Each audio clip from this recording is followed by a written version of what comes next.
maling mai le talia le tanata Tongi ola ia mangsala Taulana tasamolia Luna maliu le kalevaria Tantu malu malu le tumaru Solo tonga leo lana whanau E to e fia mai o ia Sitia le au ia Ua sila sila mai le tua I le tanata le whatutua Ua pulea ele ang sala I fo i tumua ma le whaitanga Le lalo langi matu ina nanga O le oti lava lo na iuna Au ina mai ai lo na alo le tanata ang sala ina ia mangalo Namaliu mai le talia le tanata Tongi o lai au ang sala Taulana te samolia Namaliu le kalevaria Tautu manu manu le tumaru Solo tonga leo lana whanau E to e fia mai o ia Sitia le au paia O filifili nga uma o le loto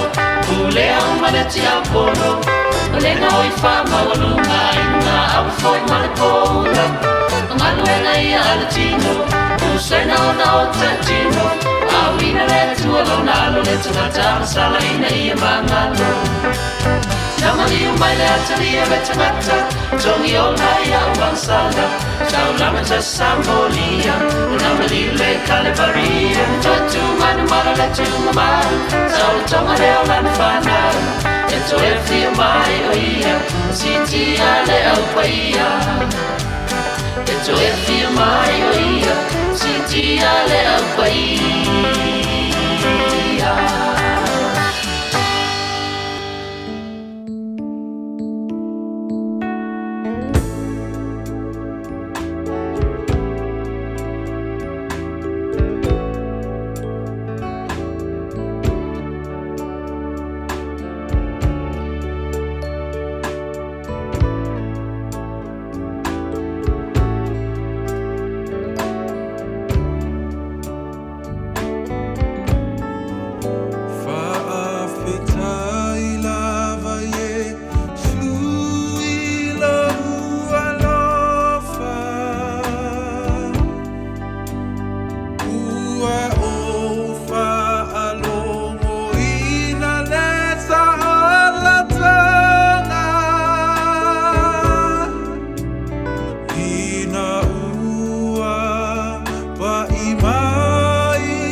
Afeta Yesu ilau fa'aona tanga Bibima fa'afeta Ia te o Elohim matai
usei whaamangano Tala tangata e whaato ilalo E manino mai le langi Whaala tangale whaalu mai nai se tasi O te le vai vai I mewa o noina Sina le tua na ia foa ina O te totu lima o te talo Le tuai o lo lea fina ngano Sauni a maya iau mo viina Ua e pae a tau mawhainga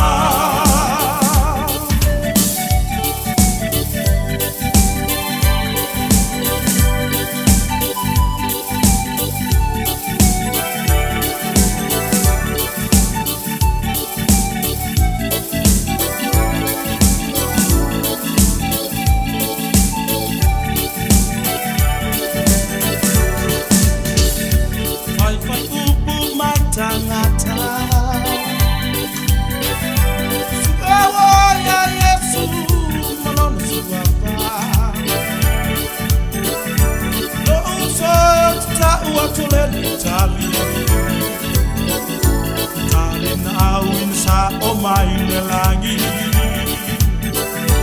Vai na taki le vai na o mata Le mawhai o no lai se nganga O talo whaki mai le ale fili Le peti ai lo fia fia I le li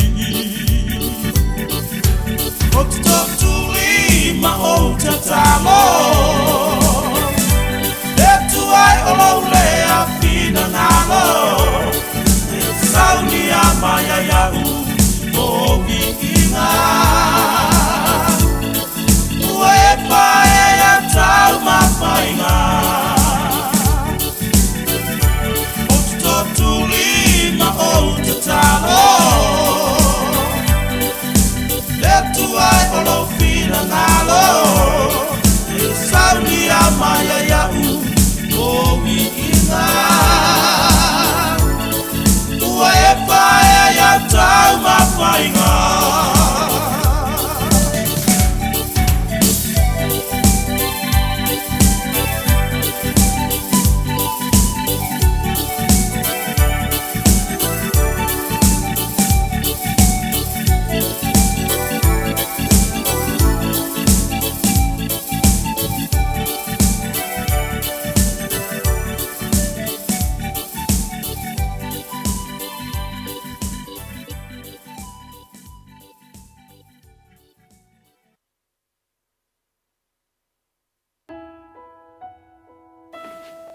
Lo ngā ngai ia e whaamanu atu ia iowa. Ia mai lo watua e matua sili sili lava oe. E ofu oi le vi inga ma le mata ngofi. O tapene ina e ang fai pesel ne e ka le sia PIC tamaki. Le nei si di pese wa fai ngoa ina. O la e o le li. E fai mau matu sao. Ila tātou ngā ruenga tā lai o le tala le leia Yesu Keriso. E ala leia o na vi inga. Ia vea fo nei si di e fai ma whaamanatu. A wane i ngaro le tātou tiute. O le vivi I ma pepese. Ma whaamanuina suapa ia o le tātou atua. Ia so umai lea uno. O le tatara. Ia vea nei pesenga. E whaamano sia tili ai pēr o tātou fia fia. E langiina vi o le tātou atua. Ia so umalawa e o le whaawaka. Ia manuia lau whaafonga anga Samoa. Soifua.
tala paola.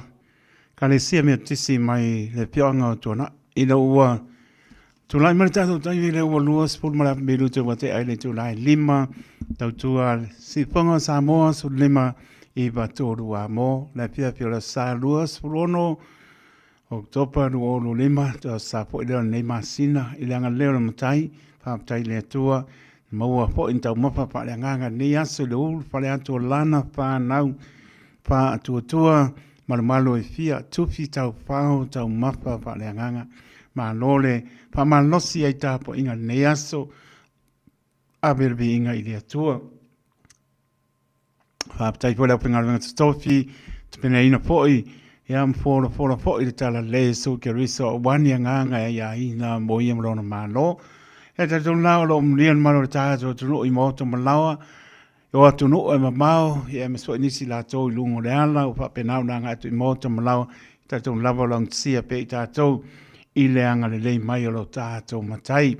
Tau tua whāuau le Radio Samoa su lima i watoru a mō, nisi o tātou proklame pa ngā solo tāne tu la e ono, tātou sauni ngā lotu e peon māsani ai, be lava ni mei ana leo, pai mai la vā, ngalo lo tātou tu e le tu la e ono, tai o tātou sauninga o le sunga le whapengainga ia paiwa ana i lua mai le kalesia me tisi papakura tāne tula e ono tai o sauninga sunga le whapengainga ia paiwa ana i lua ia mai le kalesia papakura kalesia me tisi papakura pēr tāne tula e ono whangasoro leo tātou porklame ia tai tono lo mria lava le tātou atunu foi ia ngau te ro nei mes foi sa mo no le atu Pacifico atunu mau pe lava o lo fa pena pa ponga mau mai maro tātou tunu ia pa taro patu le Radio Samoa talo lava pe po la pinga menga stofi le tua talo lava ia ma no lava po la Samoa bi elo tātou tua tātou mo mai le nei sa muli po nei masina ia toi lua masino toi e on omo foilo neto sanga lua olo lima ai whaaptai le tua ea i munga i fuivanu e ala tātou fōranga e a le singia lawa wha maoni o le alofa olo tātou tua lo tausi mai pe ia i tātou e ui lawa nā pe moe maoto malawa i lana mala au pa ia ai tu mau wana tātou vivi wha manum whaaptai i lona alofa malona ngā lei wha uau tātou vivi inga se pa ile tu la ono e pa manulu o le tau nu tanto proclame le pionga loia per tua ya leulu ya ni o Linda Woodruff ya per masaniai pa ya sole na fo masina ya la va pena fo ya uriatu nasa ya la pato nu ina tanto proclame ya pa tarpatu ya ila tolo pa pena ma puta mai lungo le apio poringa ya manola va pa tai ya le ma puta mai ya leleli e ton ea o lo manuia lava i tātou le alofa maranga leo lo tātou atua.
Te mano tātou tunu, heu pone tunu e au le tau wola e au whangota, lo mo mia se fo se anga samarianga lei e tango fia, tu lou lama sa pati, mara whapunga maro tātou tunu o nai tamaiti, la vea le mu, whamore mole le pato a o mai, tau nu mai a o lewa na Tolu mai le message le ale. Oru atasi lua fitu tolu, lua fitu vanu lima.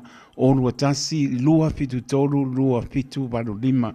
Ko e whamare more ko matasia, mo mia se fafo tanga fia, le mo ta maiti, whamare more lama. Io mo mia po e si ainga, ia le so soani whamare more, pe lama no pai atu tātou te o malama, i po ngām whaingta, ia le tātou nofo pa atasia le lofo le lii, o le o lua tasi, lua fitu tolu, lua fitu walu lima, te lua tasi lava, o lua tasi, lua fitu tolu, lua fitu walu lima, le numera le nā, whaamore mole, wala awai pe apa pe te tango, pia ia le mo ta maiti ma le nganga whanalo, whatalawati a Malia Nicolau, ma no lava, whaapataili mapta mai, pena po ia Sandy Sofa, whaamore mole le whaasalau e mātou ta alonga le toa sa mole taimine, ia sai li ane, ai, ko kiki po sau e, te kau pa ngā le whakao sau pai, ai leo whaasalau watuina e mātou taimine ma le nganga whanalo, lo whai me le pone, ta alonga, toa sa moa ma le aua, ai uso tonga ka aloa ka ua rauso whatarabatu ia Rachel Sifa ia malona mana maputa mai i lene po i vangana sātari tonu ka ngai atu i sauni ngā lotu ia alo maputa mai ia Rachel Sifa my cleanliness is Auckland o ji ai pa maruru atu yo leo pasalo time nei ia baptai sensi sola ia mia po le mia fiafi baptai James Smith ia pa maruru atu yo ole na ko ki po i ona ku ngo ka ko Facebook wa kai minge ngale ona alo pa ia Joseph Parker ko e o so po le la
Se po mare le PIBC mai tamaki. Ele foi vai ngana fia fisu toru milute ona sara le tulai ono. Ya le uta pen mai sungal pa pinga tai tai sauringa ne fia fi. Le sungal pa pinga ya pa iba la jo male kalisia metisi papkura. Sa more tunu pele smaya la pa ponga. Ia moi whaatano whaatu le ngang whaaloalo. Ia ma le ngang whaafitai le tua le nei tula fiafi. Ia tu sai ma na tātou whengano tua fiafi nei. Ia pe ona fuoina. Ia mana tu fo o whea se tafo le laurangi ma. Ia olo mauai le nei whaasalau. Ia whaafelo ia tu ma whaatano whaatu. Ia le nei vai ngore aso. Tautunu fo. Ia o teimini, nisi leo teimisiri ona whaingita. Ona o le taimi o amata tātou whengano tua. Ai wa maka foi marka longa nge fia ai talton ia le area faina le o ila vani si o maua tanto fa ngalo tu le tu la fia faile na mo tanto ia ma vi ia no tanto tua tu vai o tu fin ngalo mo tanto fa mo se tanto tapo ia tu le tanto tua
tu tua pa ia o ne tua lava oe o tāpua inga mamawhitanga. Ua mātu ia le nei tula fiafi whaawina nisi o tāpua inga whaawau mai le maramalama o la amo mani antu. Ia le nei tula fiafi ua mātu wala uai i lo wanganga pa ia.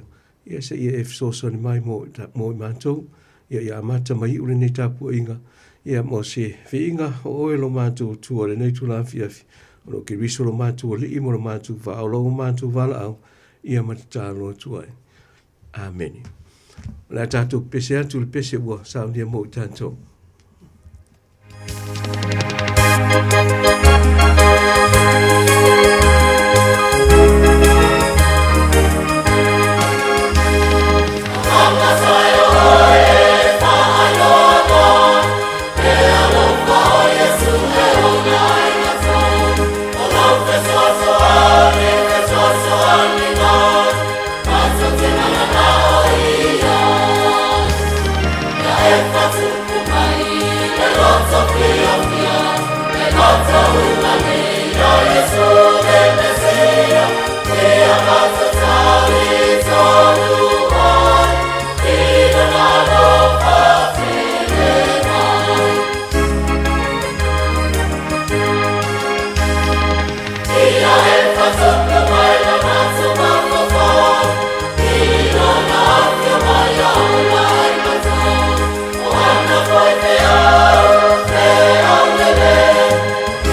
O le whaitawina o whiopai, o nisi nei o whiopai i alo tātou mutua.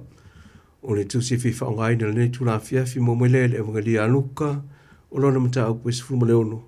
Ia e whia whaitawina mai whai upu e fulma leiva, ia se ia wha ngata mai, i le whai upu e lua se fulma le wha.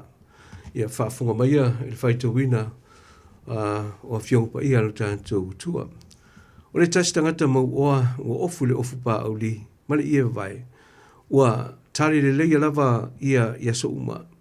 O le tasi tangata mativa foi e ngo ia la salo. Ua tātia ilo na whai tutoa. Ua lilo le i le papala. Ua mana o tele ia e ai mea na pā uifo i le lao ai ale mau oa. Ua mai uli ua eto na papala. Ua o foi na oti o le tangata mativa. Ona vea lea o ia a ngelu le fatafata o apira amo. Ua oti foi le mau oa. Ua tanu. Ua se oli, ua whaatau ngaina. Ona te pae aile o ia, ua nei loma mawatu i apira amo mana salo, i lona whatawhata, ua langa atu foi o ia, ua whai atu, lo utama e apira amo, ia e alofa mai i a te au. Ia ia whamanino mo whamatala atiri, le mana o le nganga pa ia upu ia, pe ona whaitawina mo tātou i le nei tula fiafi, ia ma ia tu mau ia te ia o le vi inga o le whamanu mo le whanetanga, nei ma se ia o le whaavau lama. Ia le ātoi usuaku kako pese lea. Ia e whaawa wale tātou tāpua inga le nei tula fiafi pese o sauni e mo tātou.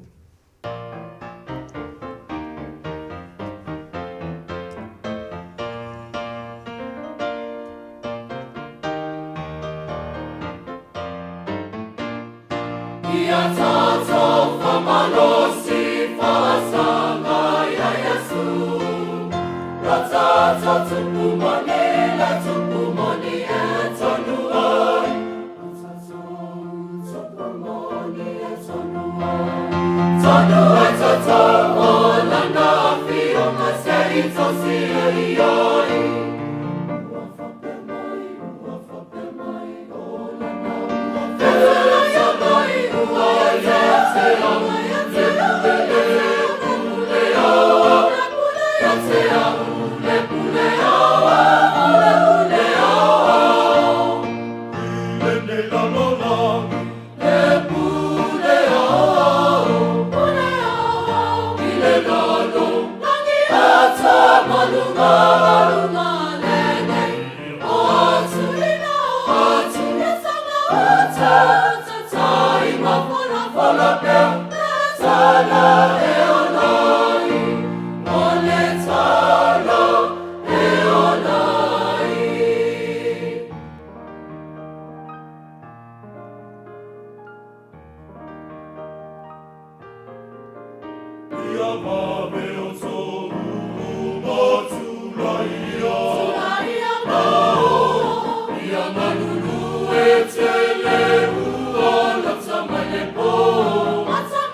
se o tātou te talo.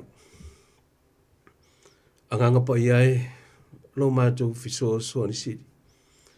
Ua mātou tau mai i le nei vaenga o lo mātou tapu iga le nei tūla fiafi.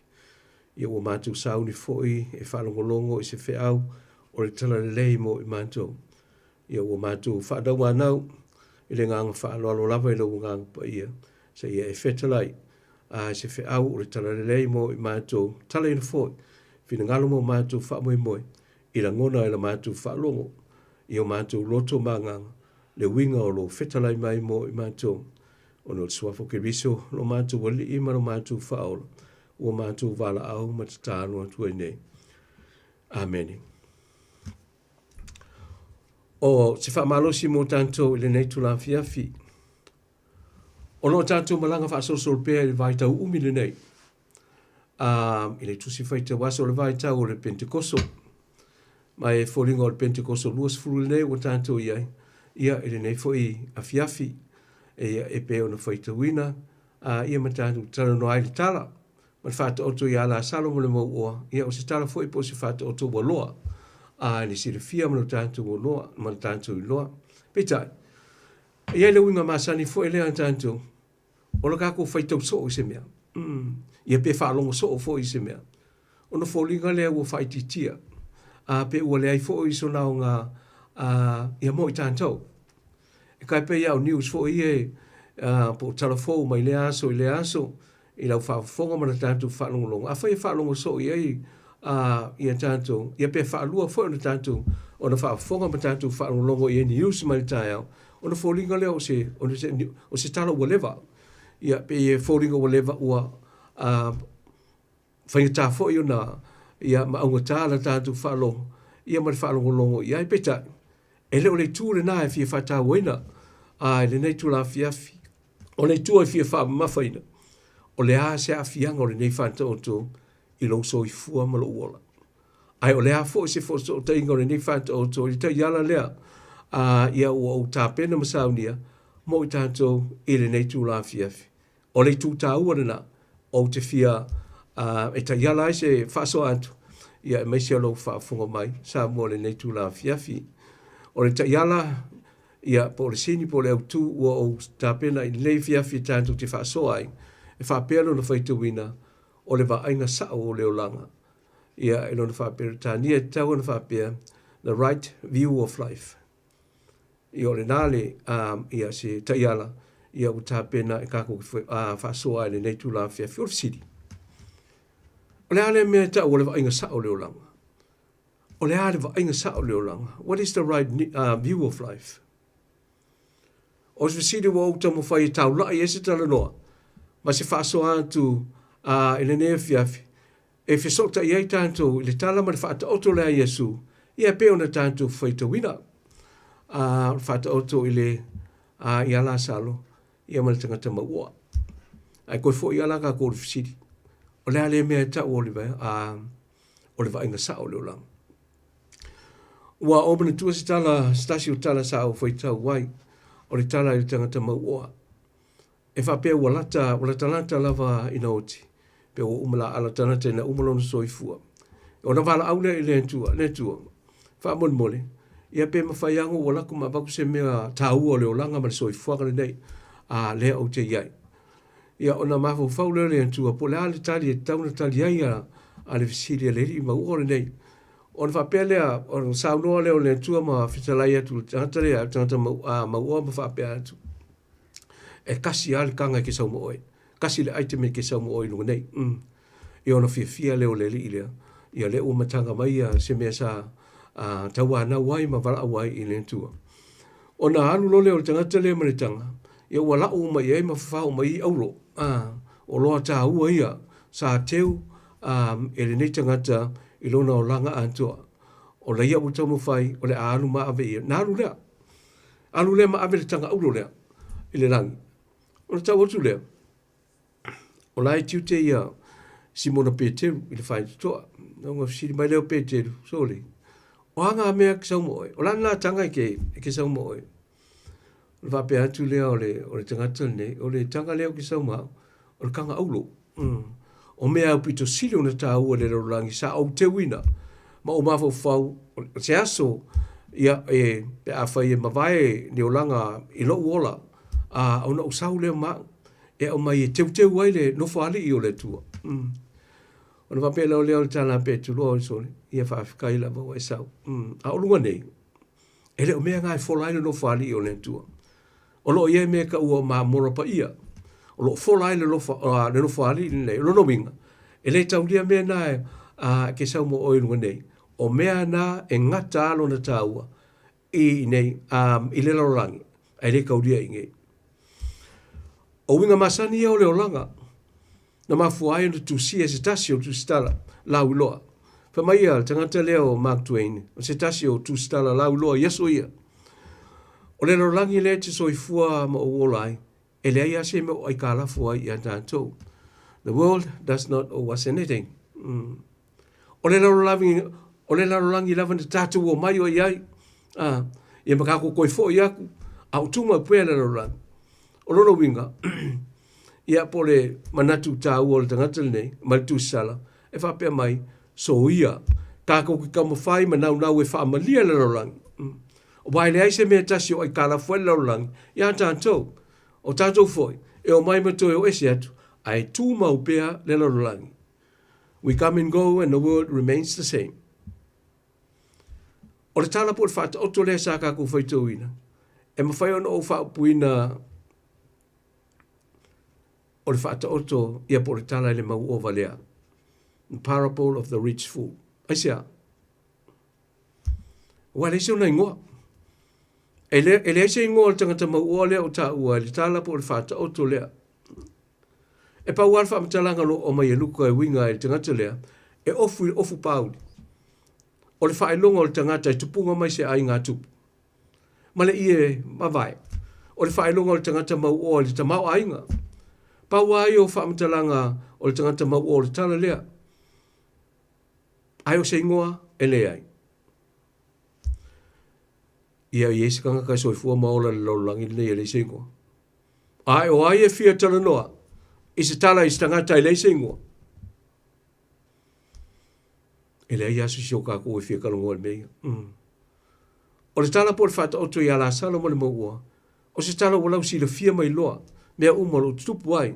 Ma le mafua anga na whaamatala ai e Yesu. Le whata oto le nei.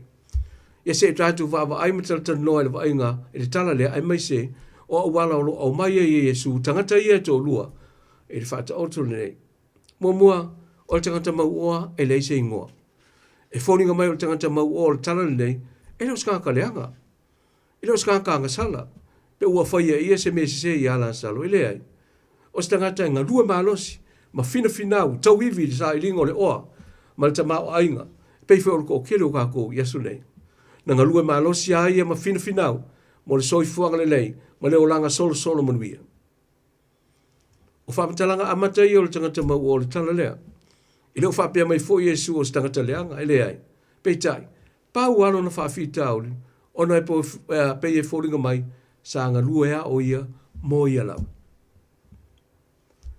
O le tangata lea tā ua le tala lea. E elo na ingoa. O la salo. O le tangata e mativa.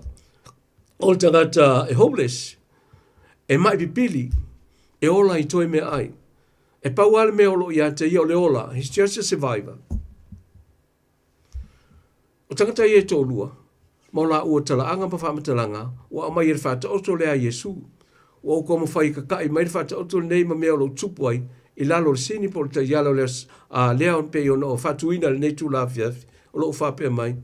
O le vainga sao. O le olanga i mea nei. Mua. Ia vea oi me tangata le lei o le malo le tua. Be a good person of the kingdom of God. Tasi leo vainga sao. Ta le venga vainga sao leo langa. Ina ia vea le tangata. Ma tangata le lei o le malo o le tua. O le siri. Lale mea ka ua o kanga ka le lei. E rei whaupunga sa u whaungaina fo se la unga mua. O lo whaamatala ina whaamata upsi siri ele winga o le tangata le lei. Leo lo whapea mai, e le whaia ngā luenga le lei, se tangata ia le lei. Good works do not make a good person. E leo se me le au ngā le whai o ngā ruenga le lei. Ne ai. O le aso se ngā ruenga le lei te whaia ma u whaia. Ma tātou whaia. O ani ngā ingo inga le lei umalama. E le lei. E lei se a whaina. Pita. E le ngata ina. Le whaamtala ina o le mea tau o le tangata le lei. Le kala lea. Pe o nau whai antu. E leo se ngata leanga ia le maua. O le tangata le lei. Wa sa ia ngā lue a ia. Ma le naunau tai. I mea te fia maua leo langa ma le soi fuanga nei. Sa whaalango lango a ia e ona lima o lona mawhau whau. Ia ma awala e tā pena ai o ia. Awala sa e linga o lea. Fwoi lea. Ia o le tamau ainga. Ia e pe foto telo tātou i aso nei. O sila ngata e tau le leia fwoi. Ia na mea e whai. Ai ngā pau ale mea ngā misi a ia. Ngā misi a te ia la salo. O le tangata fia ai. Ma le tangata matiwa. Pau ale o le mea ngā misi a te ia. O le winga o le upula salo. O le atua e fiso swani. God helps. Pau ale o le mea ngā misi le tangata lea. Le mwhai o na vea o ia o se tangata le lei. E ato toa iai mea uma o le lei. O ngā ua le mwhai o ngā lo whaku le tangata. Ma te tua tu la fono. O le tala le lei ma le tusipa ia. Lea na whatuida Yesu. Ma koe whaamatala ina Yesu le winga. Tu la fono. Mai le whengang tuai. Ia e a lofa i le antua. Ma ia e a lofa i le tangata. E lefsi ngia o tangata maua o tangata e lofa i le antua. Ka tonu fo o amea uma le taia whaia. O mea le lei. O mea mo le antua. Mo ia ma le antua. Pau ale mea ngā misi ate ia. Ngā misi a ki ia la saro. E lei fiso soani. E lei a lofa i le tangata o lo ma nao mia se mea. Pau ale o le mea na. Misi le tangata. E o whaafonga le tula fiafi. Tasi lea o onga tā ua lava mō tātou. O le keno ngā ruenga le lei o lo tātou whaia. Ia uloto mai ka le sia o tātou ainga. Ia mai e tātou te tua oi. O ngā ruenga le lei uma. Lono winga. O tātou o tangata le lei. Tātou o tangata le lei. Ai a misi loi an tātou. O ngā ea lofa aku riska ngaka. Ma e fisoswani si tangata o lo o mwhia maua le maf. E fisoswani. A misi lan mea ngā. E ona lea vea walo lea o tātou. Ma tangata le lei o le mālo le antua. O le isi nā vaenga tāua mō tātou. E pia ono fwoi antu. E o le tangata mau ore nei. O le tangata e le leipe le anga fwoi. Anga pau ale mea ua misi ante. Ua misi ni me sa kaunga i fwoi. O le tūla fono le atua. E ke alofa i le atua. Alofa i le isi tangata. O le whamatala ina o le tūla fono le nā. E le mawhai ona e alofa i le atua. Pe a whai ke le alofa i le singaka. O le mea siri leo na tāua. Pe whaafia o kako walo lofa i le antua. O a wala tā pena i tātou. E whai loa ai o tātou o tangata. E alo lofa i le antua. A e le mwhainga e lofa i le singaka. Ia. O karikongu o i ngā fo i ngā kai. E ngā kai mea mai le antua. Ia mo le nā tangata i po tātou foi. O lo na lua. Nisi mea o mai mo tātou le neitana. Aua le ola manatu whaapito. Avoid living in selfishness. Kasi leo le sona tā ua o kako mau mo le whaata orto le Yesu. Sasi fo leo vai inga o le tangata mau o le tala lea. O le tangata e manatu whaapito. E manatu whalava ia i ante ia o noa malawa ai atu le isi tangata. Masalo se tasi o la unga le ai le tausanga le nei. Pe ia o le aso sa kongwa le o le a whamna tuina o le kukokasi nei ki tausanga nei. Ia sa o ngai nase whaupunga e whapera. Mana tu whapito. O se anga sala o pito sili o na matautia i le o langa le nei. E o lawa fo i le ti Apollo. Aisea. A wafo i mawhaile ki Apollo kalungo aku le stangata. Ale sa kalungo ki Apollo ma Yesu. Ale sa fitufa ma Yesu. Ale sa finau ma Yesu. Ale sa whaalongo ia Yesu. Ai o mana tu whapito. Ele ai. e tala noa ia i ante ia, e whaalongo a ia i ante ia, e usitai fo ia i ante ia lama. O le makaukia ngā al mele ta ua o le mana tuwhapitu, pe a whai e Yesu tangata. O le whawhita auri fo le nao le maua leo lo tala noa i Yesu, i le whata otu lea. O le mana tuwhapitu le anga sala e matautia, aise a, le anga maali pilipi ai kako ainga. O whai ngā nu, o whai ngā malo, o pule anga o atu nu, o le sosa iete e o lawa fo i mea nei o e kare sia. Au whaafo ngai le nei tula fiafi. Kasi ringei o whaafitau ria piko sili o ngaonga onga matautia. Pe a whai a fia ise ainga. O se whaalapu putonga, o se whai ngā malo, ai maise ai o mea nei o aulotu. Po le alawa le lei, o na tāpena mea umalava o se maftanga. Ai a iai lor whaafika auri lea. Ia ole whaafika auri ngā kalepea ma whaalea o ngā mea umalava o se maftanga le lei e pe una tātu i ai. I ele koe kau whaamitala ina le nā mea, o loa lau sila fia ma le whaafonga fo. Ia i se tarano atu ma se whaaso atu. Pe fo ona iele nei tu la fiafi. I le mana nei, vaenga mule o tātu la unga. Aua ke whaakarikari. Se uma leo ngā le ola o na whatoa e loa leo lo na tā ua. Do not wait until life is over before you know its value. Kasi leo vaenga tā ua lea e tala noa mai a Yesu i le tala po le whata oto lea sa whaita wina. O koe whamanatu mai e le whata oto lea e iai le whamasinonga muli. E kako ki kuku umaya. There is a final judgment that defines our destiny. Whanongo fo i lea ungani ani al tangata maua. Lele i o il kako whaikau.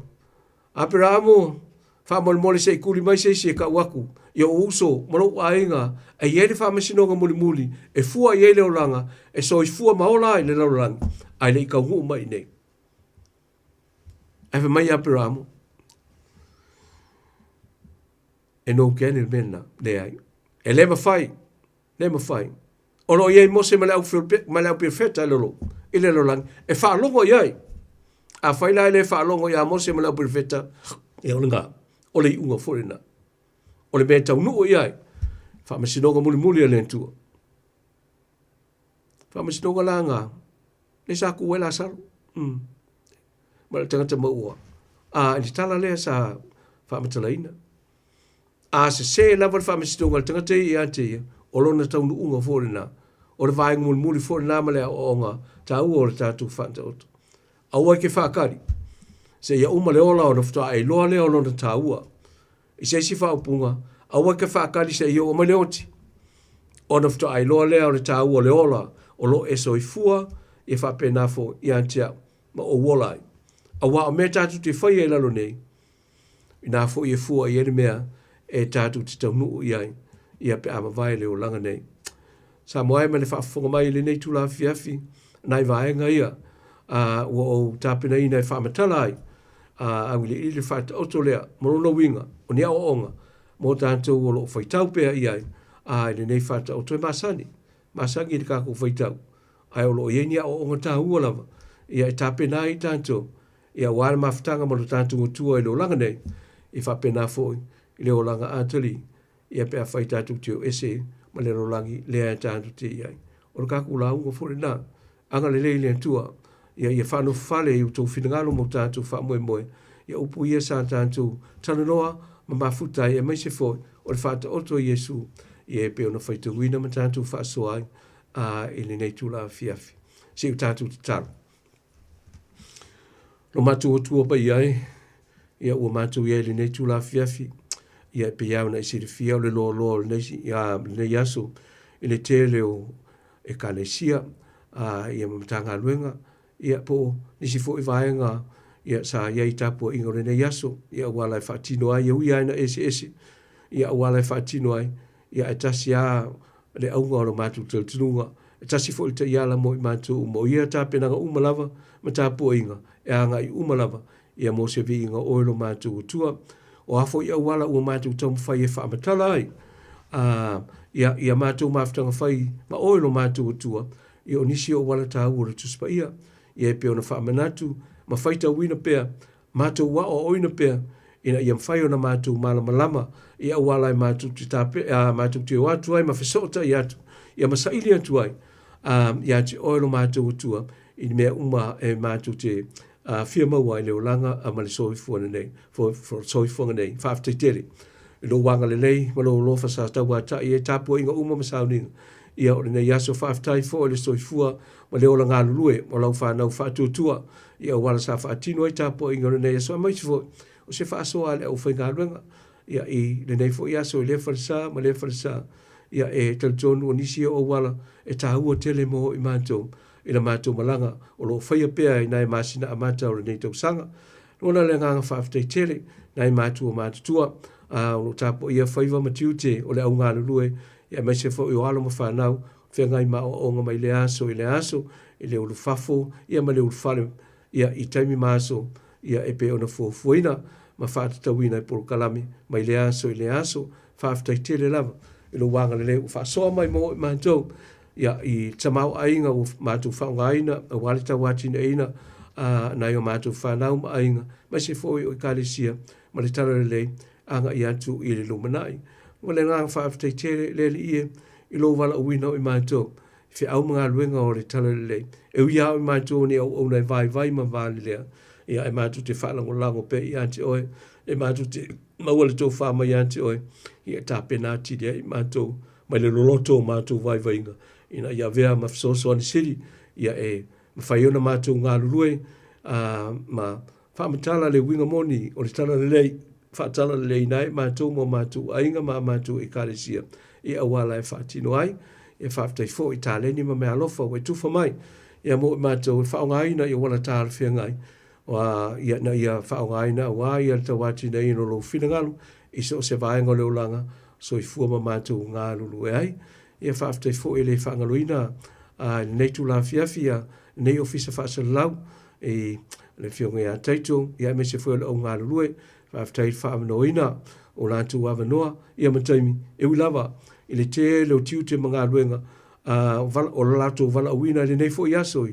au loto mai kāle silo ngā lulu e ai, ia e whaaftai i awanoa, tāua, ia ua whaiona whaawina pe ona mātou mafutai, e nei ala leo, i le nei tu la fiafi, i le li e, mātou te whaaftai fo, i mātou te loa lo iai, si i ngā ngase, a le taitai o si o mātou maalo, i nei au kilaini nei, ia whaaftai tele, ia wala, o e tā pena, ia wale, wala mai alo wha malo longa i ante ia, whaaftai i ngā luenga lelei, a li ima tamai tai fo mai, ia mai se foi o elo o ngā lulue, i e no fuanga, ia i sulu wha ia i lanto uma, fia mau se fso soani, ia wā fianga ma maftianga o le tino, i o wā fiai, i whaaftai fo i le tāpua inga, i ar wharetua, i mai se foi le tu malo, ia mai mātou umalava, ia leli ie, silo na mātou whaaftai, alu ngā luenga le malo lo wanganga, ia e tautonu e ei taimi e fisou afsou e ina la mātou whainga malanga i leo langa, ia ona whaingita leo na mātou loa langa i atu lumanai, ia e whaaftai tele musu ngā loa nganga pa ia, o loa vea mata iala, ia mo i mātou e mai ina i mātou loa na sāwa vali, mai se lava i taimi whaingita leo langa, e lu i tau ina i lo mātou o lo whātua tua, ngona le nganga whaaftai o lau tusi pa ia o vea se sulu mu, ia e mātou te whaitau pēr, ma tamu whai e mātou te talanoa e lava, ina vai o mātou tangata e whaamatala lona winga, o le winga lo whina ngā lo au mai ai, ia e whapena le winga o le langa ma le soifunga nei, mātou te ola tamu whai pēr, ia mo e ma wha moe, ia o lo tātou ngā lulue, ma e mawhataina e mātou, i so se mea e mātou te mana umia, ia e maise o le whaatupuina pēr, o le soifua ma le ola whaatutua i ante o e lele e, i o mātou wala au le nei tū la, mai le loloto ma le tele o mātou se mangasala i ante oe, i o mātou wala au whaamole, se ia e whaamama, se ia e whaamangalo i mātou, whaamanuia i a Samoa mo na whai ngā malo, mai e malama, i o lo teita ia, whai o lo aia ia tū la fono, whaatine ona tū la fono, ina ia lātou sa vali ma mātou sa vali, i le ami o tonu mai ante oe, wāle lo mana i manuia o nai o mātou tangata, ia le ngata i o si o mātou tunu, whapena vo, pena fo i mātou o alala mau, ia tunu i fafo, tunatu i ante ori tai o le malo le li e whaamone, o anto e ngā, o lo mana o mia e wha ato to ai le malosi, tino e le mafo fau e mase o le soifu o wha le ngā, ia whaia le nā, mo oelo mātou tueala e lau fisosoani ma ufamanianga.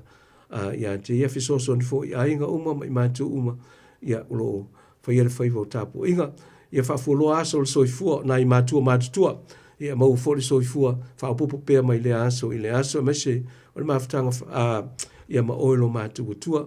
Ia whamanuia fōle nea tunu o lo mātou nulofo maunga wai tu nātu i ante oe o se tasi o lo mawhitia iso o se tu o le rolangi o atu lo file mu ia ma lo wanga le lei ia mo i nātou ia le li ie ia ele mawhaiona whaangaloina la mātou talo lo whiangai i nisi o alo au se mātou tunu ia po alo fo i o le Pasifika ma talonga nei tu la fia le li ie ia maua i nātou le tino malosi maua i nātou le fia avi ese ia winga e whatupui nai mesa ma fi ese inga mo i nātou ia vene i talonga ia manisi nei o awala ia pupula ai le malama o lo mātou kutua ia ala i talonga ia pe o na ngā lulue mata mai ai ia le nei fo iaso ia maua fo i le tofa ia o lo taite ia ma ia o lo vea mawhai a onga ia o nei au ina ia amata mai u mea umore nei a fiafi ia ai tu mau pēr ma whaasiri le vi inga o lo mātou kutua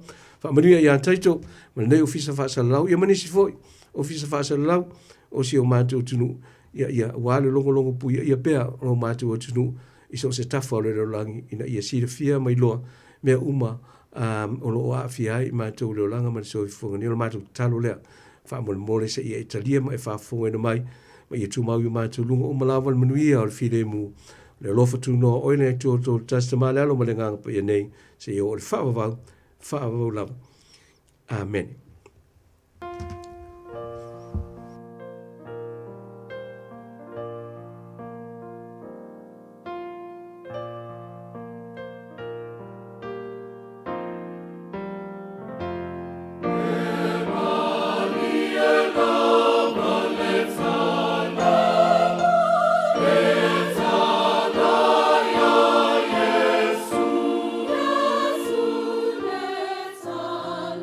Ilo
Maria lama le tala si pong Maria le kale si pa po tonga ke Sanamark Samoa. Ma le pionga whanga iuta, whanga itua i Amarik Samoa. Pa mai atu ele tātou sauninga lotu, peo na beri sunga le pāwhengainga ia pāiba ala i lua, ma le kale si me tisi i pāpkura, mō tātou tai le fiafi. Pa ele pātau pa ale o una i pai ma whonga pa leo le pūrenga le Radio Samoa le ato le tātou tunu, lau whenga le venga stopia le tua, ia me se lawa le tāpua inga i tu asinsina, ule lawa i manu tāpua i, ona ole ato tole malosi a le lava wa saunia lava ele ne po yala leo pai mala va ngalo lo tato tu e fia pileono e ma o ma wai e na yo tato tu a ba to pa ma lo ma pa tai lo sunga pa pe ngainga a iva pa tai ta pena ma lo sauni pa tai le malatu mai tato nga wenga e a te me bala a wa tuai i lo tani me se la pa ngalo pa ia ne tua ia lofa le ni ia pe mai lava la apostolo Paulo e leo se me pa le ngalo to tau ti nga benga le tua ia lofa le ni pa tu mu lo tu e mo lu ma no si ma pa tu ia lua wa lava pa le manuai portau suina vai o so before tono le kanisia wan ya nga ya ina mo ia mo ma no pa nia le ni anga i mauta malawa ia le lofa le ni pui lo so before Fatau no i mauta malawa, muli ato lo whaangan paritu ya dua man no whaano, ya mesel maro tato e kalesia, ya batu ya nei lau lei a wapo ni lo whaangan mori nei o tato a inga, ya mesel poi lau pinga le venga stopi ya mesel lo kalesia lo tapo i o lo whaiva ile ne po yaso, marangang whaano alo whaiva? Na no whaftai te lele, saunonga, taitu, ya whaftai fu ile avano ua, mawale nei fu imtanga ruega man le e kalesia, ia e peona tātou mafuta e whaatapu i galilei tū la fiafi. Ia o lea fwese ngā ruenga whaatau wha au tā pēna le fiafi. Ia kawaina ia mausevi i ngaru tātou utua.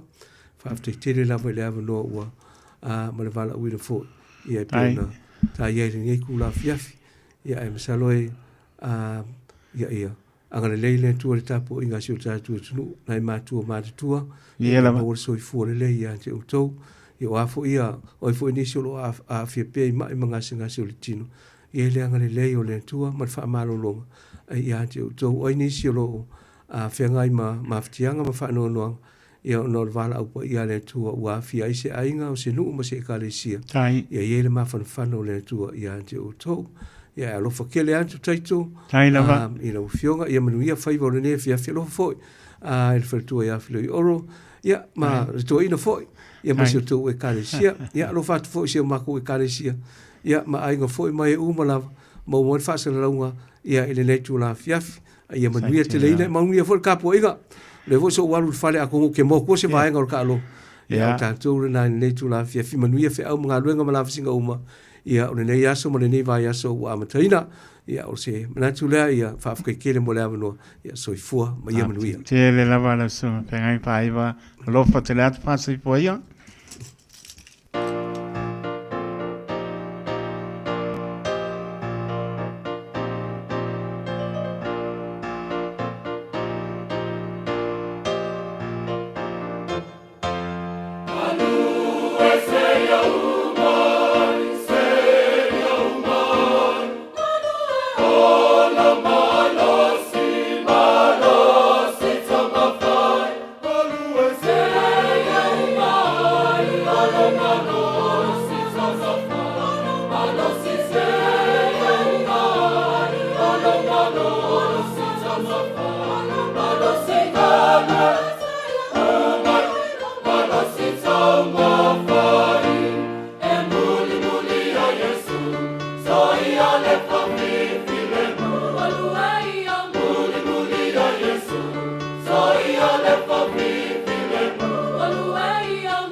Taimi tole mai lea ua sutasi birute o na tāna o le tolai fitu, tautu ale Radio Samoa, sunu lima iwa tolu a mo, mana tolo manuia na mano le tātou, tunu o ia miso le nao i maoto malao, tāpo inga le nei aso, mo mori wha malo, ma le whaapatai, le whingo whiere umo ngā venga le ono aso, a le sā, whaarupe sasi nis taimi, tō maiti munga mo wanga le malu lo, whai malau whai unga se i o lotu i leisi asa, manatu le lofo le li te le wala watu tali mai le li se watu lo manuia le si asa le ai le lofo le li e lunga ya i tato i aso oma watu pa maroma pa tali pa malosi i tapo inga le nei aso vai o loke le i o po ia ulu makofa saua i o le faresa saulo i inga ruelo ese le manga alo e malanga pogi la o wola le mangaia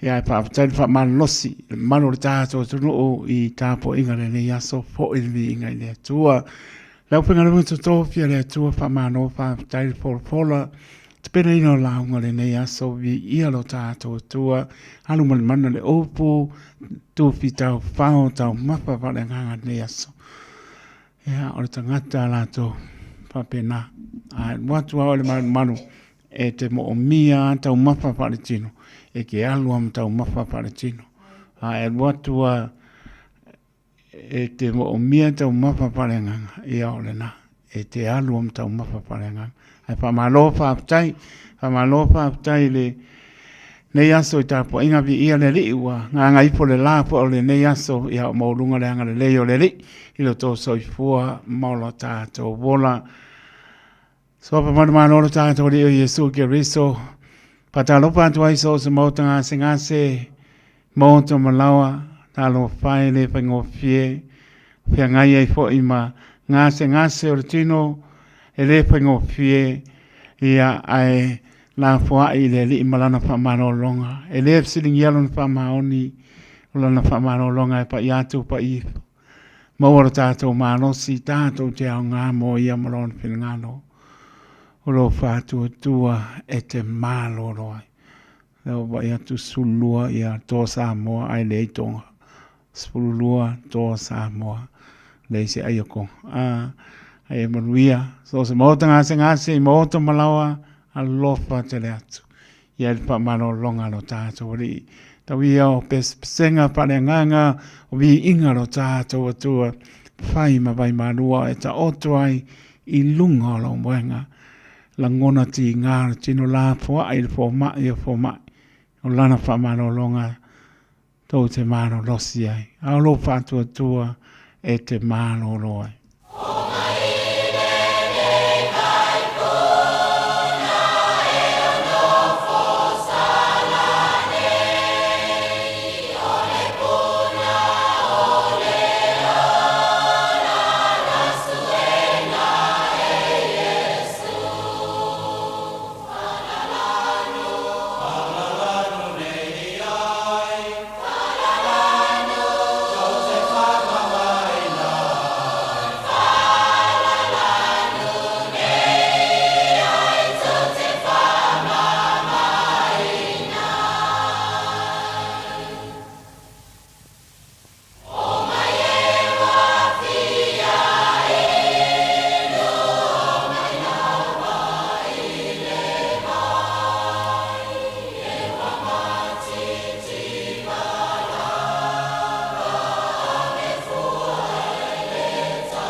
te pese ma whawhetai no alofa ua e manatu mai ai mai o le tu sa o kolongai no sua fa Yesu o manolo ai lo atu ai o te pese ma whawhetai no alofa ua e manatu mai ai mai o le tu sa o kolongai lo sua fa Yesu o manolo ai lo atua o le atua fai va venga e malolo ai e ua mafatia i a venga e amala au ma le fatua tua i lo sua fa o lo atua o le atua fai va venga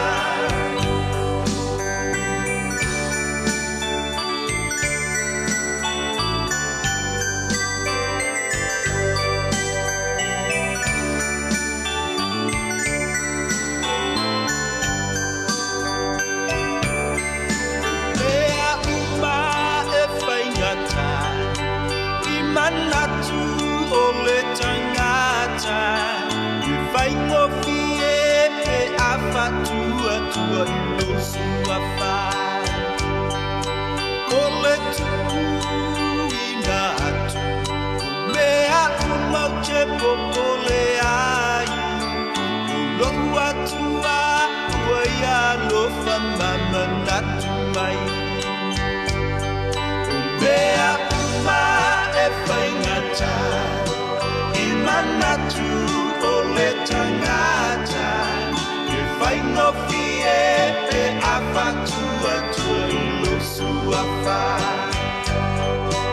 O le tu I ngā tu Mea uma te popo le ai O lo atua ua ia lo whamama natu mai O lo atua o le atua whai va venga E malolo ai e ua mawhatia I a venga E awela au la le fatua tua I lo sua wha O lo atua o le atua whai va venga O lo atua o le atua whai va venga E malolo ai e ua mawhatia I a venga E awela au ma le fatua tua I lo sua wha O lo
Reli e tau si mai se whakamari o leanga whawhaia o ngā mai si o tātou tono o i Samoa. Whawhaia tuaile poroklame o asi singa i maota ngase ngase. Angare lei pēle atua o i alamba o le fōma i a fōma. E lamba se maota ngase ngase o lo e ta oto ai. Maota ngase ngase i maota malawa. I ao toro nei. O atunu o i mamao.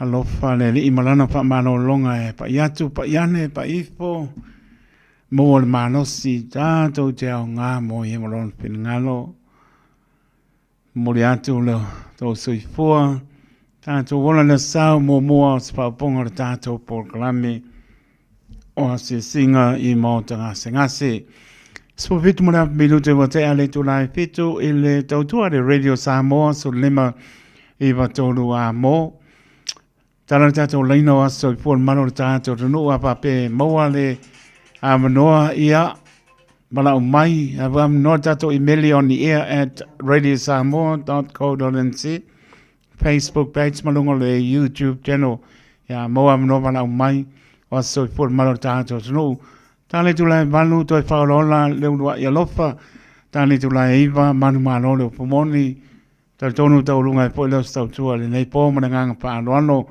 ia tartono lo marian malo tātou tono o i maoto malawa ma lorfa man losi tāpo inga i lepa ngō fie pelamno pa iatu e mai alo aso e ono e papa ngō fie ana e malo lola sa wae e lei ase si e pa malo si oi a lofa italia na me so i fua mola i taito tātou te oa e palo leli tātou te fie fie e ma avelona vi ingo me si silia i e saunia loto soifua mo tātou wola e whamalosi tāpo inga ele nei aso pape fōle malo le auwhangara mga tutofia le tua whamalole tāpen pena nei aso fola le tala lei mōni nganga mo ia malona malo whamalo whaftai malo tātou tunu whamalosi whamnia le tua lewa spruiva minuta te ali tu lai fitu a mnore tātou leina lewa spuru ono ile le aia tonga Spulu ono le toa Samoa i le lea i o tātou uso. Tonga o la whaira tā alonga i Brisbane te minei. Ea, mōre si le pia. Ea, mālo lava le tā pua i le malo le tātou tro. Pātalo pātu le uso le whaonga i atalili. Whāne au ngā, mara patua, mara no whāno. Ea, mālo lava ro peti iwa o sa. Whapea po i ala au tu i tama. Ngāta lea oro i toi lolo whāna nā. Pea po i a pāsina Watsone. Ea mai la tōro whapena, ona mapata mai, turi au, mau tangata tapa, ea, alopa te latu la tōro maputa mai lunga, le apio fōlinga.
Pino Pea si formalia le PIPC mai Newton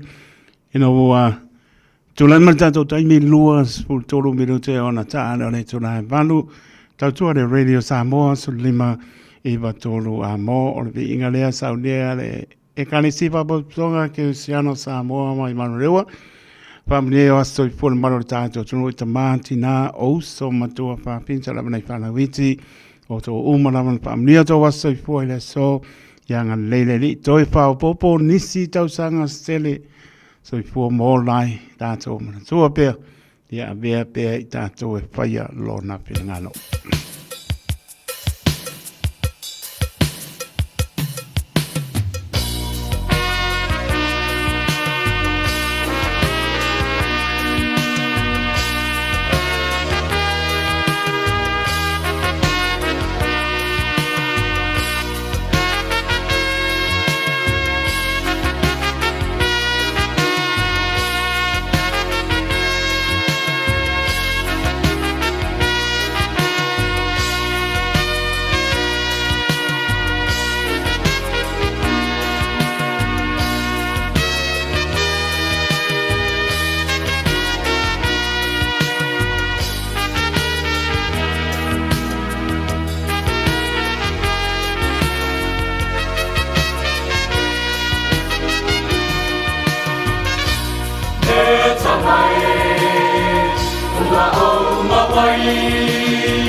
Yes,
Sabi le tula mai to e ono milute on tana le tula balu na milute mina tuli tato proclame to Paolola le ulwa ya lofa. Pela mono pa to ya o to wola ya pangota.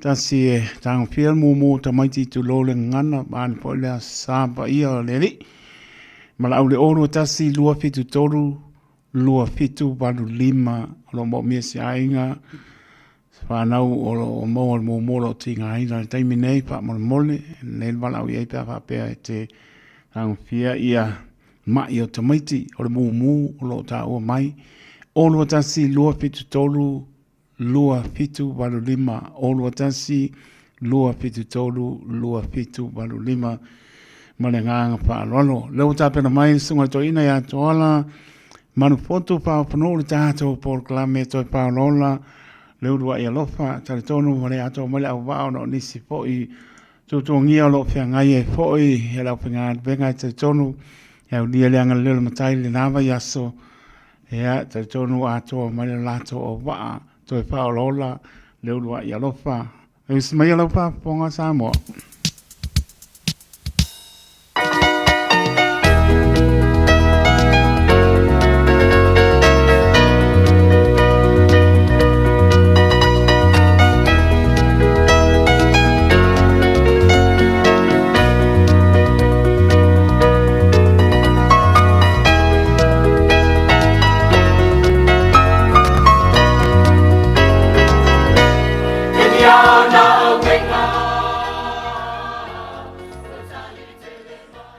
ele tai tonunga sa mo sa manuia foi le fianga ia foi ma sauninga o le malama o mo mali atu ile aso sa fai o le nei masina o tato lia ile lofa ma le anga le o le tua pe lava upu fa ma fana ia a paulo foi o na tangata ile fata o tole lo fitu fai po sumle fitu e ma aile o mea fa pe foi ona fa ma fana le tangata ilana wo as iron sharpens iron so one man sharpens another o fo lo fa filo yatu ile ava male minga o tawai no fa ngainga punonga mai kalesia te nane o tulanga to o maurulunga e kalesia ese le ngate ni silenei so se te fa le lalolangi o lava I sa mo na lua ya te nane ia ole tapu inga fo ia nei o tatou matua so I fua matutua I malu mamaota ta mama tina so I fua matutua le lo foi o sa mo I turi manu mata fa fio le laulangi tainane o tupulanga lalo vawa si o tatou tunu le lau le lei foi o toi faatanga I le tua ma mori me ai lo to so I fua ma se ola fatou va ile nei au onanga tatou te longo ma tatou mata ai ia fionga pa ia le tua o le sulu ma le malama I o to wala manatu le nei tu la fiafi ia e fo lofa fa felo e tu fo I pa anga masani le toi fa ola le do e lofa I ta fa fio lo no pia I mawai e le ngata o ainga mawo ia te nane ia o sa mo so se ta fa lava le lalulangi fa manuia le tua I la o to fa fonga mla o to mai moanga I le nei tu la fiafi ia e fo le te tonunga ia le tua le tama le alo ma le ngangasa o lo mafutaina lau fa fonga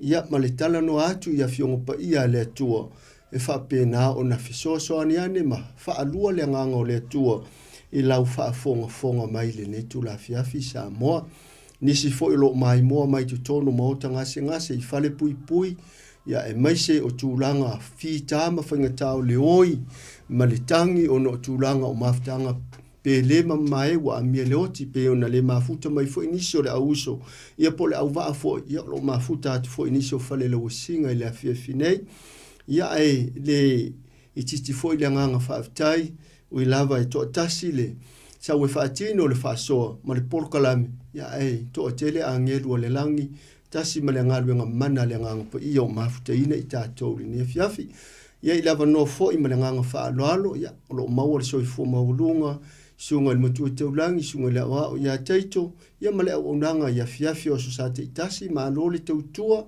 ma lo le onosai ma lo le whaatotoa I vala aunga matofinga uma mai le atua tauna ia whaia pe mea uma mo le vi inga o le atua.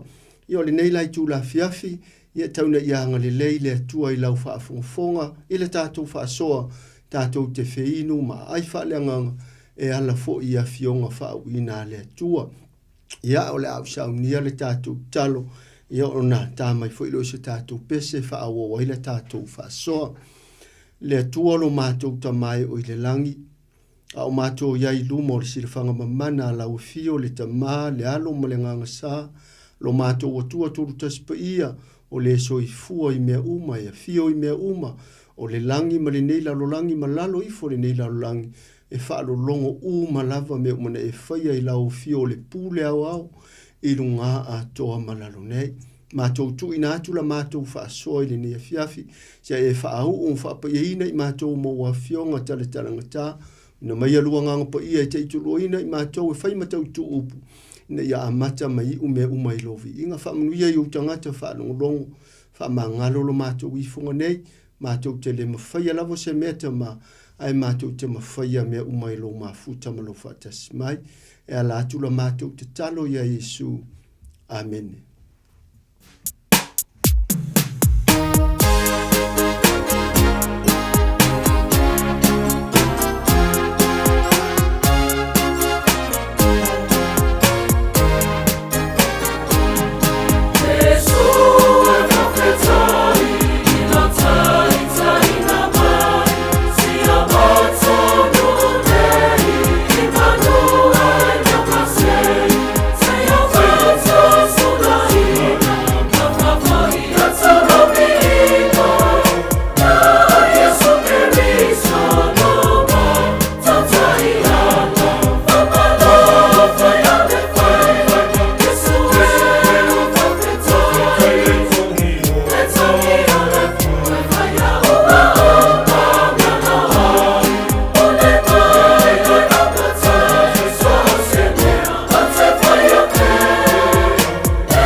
Ia le atua i le neivi inga mātango fie, so se mea pule mai oe le atua mamana.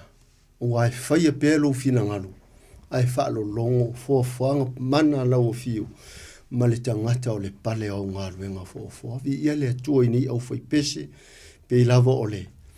Whaasoa ma le whaamanatori, sunga ia teito, e la unga le pese, ia e toe vivi i ma pese fo i le pese. O le neitu la ia, o le ole a tātou, anga iloi le tātou whaasoa, le umi fo isa tātou whaasoa i le neitu la fiafi. Manatu po o tau mai tau mai, ia o le ua o la e ina le lanu moana ma le lanu mumu, ia e lango ina ai fo i le alo whaiva o nei o tātou tama whanau, le mate maatonga, ia me se fo le toa sa mo i le mai moanga sa mo i ta whai fio le lalulangi o i la vai, ta alo a tama o le uso. O ai e manu malo, o ai fo i malolo, ia maua le whealwhani ngai tama, siri le vi inga o le atua, ia manu pui pui i la tau i manu anga o le ta alonga, o le au te malanga i se mai, ia, wa emo le wila, ia o toi lusi furu minuti o le ta alonga o toi, e le iloala ipe toi wha awa wina pe le ai, tūlanga o le tau o lo iai fo i Australia i le no whanga lo whai aile, ta alonga, au le neitu la, ia, le ola atatu li liu le ta alonga wha le nganga, ia fionga pa ia le atua o lana upumoni, o le sulu ma le malama i o tātou wala. Lua kolinito lona mata upo se fulu ma le lua. Au lona fai upu mua e whaangata i le fai upo se fulu. Le ngata pe wha uma i le parkalafa mua o le mata upu lea o le tusi a Paulo au maua i foi i e ka le sia ma le au wha tua i kolinito. Lua kolinito lona mata upo se fulu ma le lua. Au lona fai upu mua e whaangata ma le fai upo se fulu. Le a whaina pe a whapele o iei lau tuspa ia, ia a whai o nai iei lau telefoni wa umana tu e lau whanau, po o nai au grandchildren e lau telefoni. Mai se lava paanga soifua matu tua le tātou pokalame o le lava i maru o no a fiango le tino ma le soifua matua. Ia o le ava noa le tātou te mafutai i a fionga wha ina le atua. Whamanuia le atua i le feita wina o lana fionga le tuspa ia. Whamaile wha ato muanga po le urutala le o le mata upu le o le kolenito lo le mata upu e lua.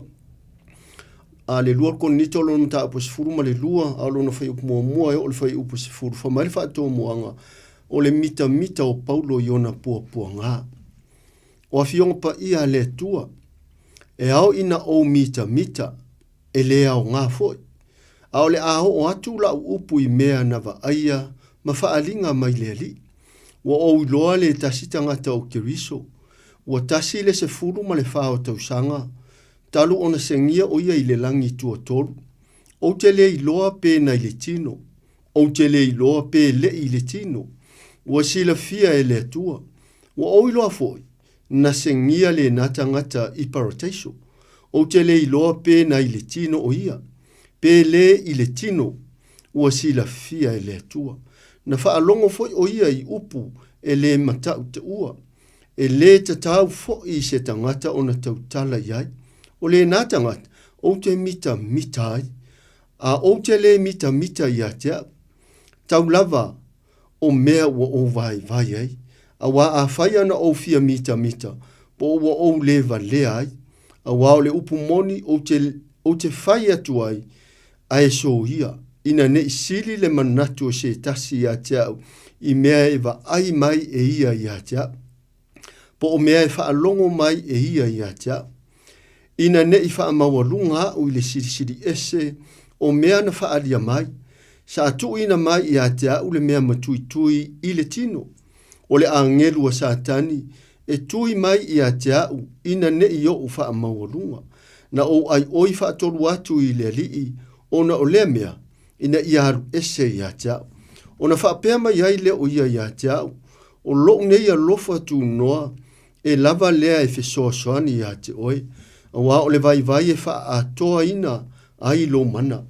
O lea, ua tele ai lava lo fia i le mita i mea o te vai ai. Ina ia tu mau i o lunga le mana o Keriso.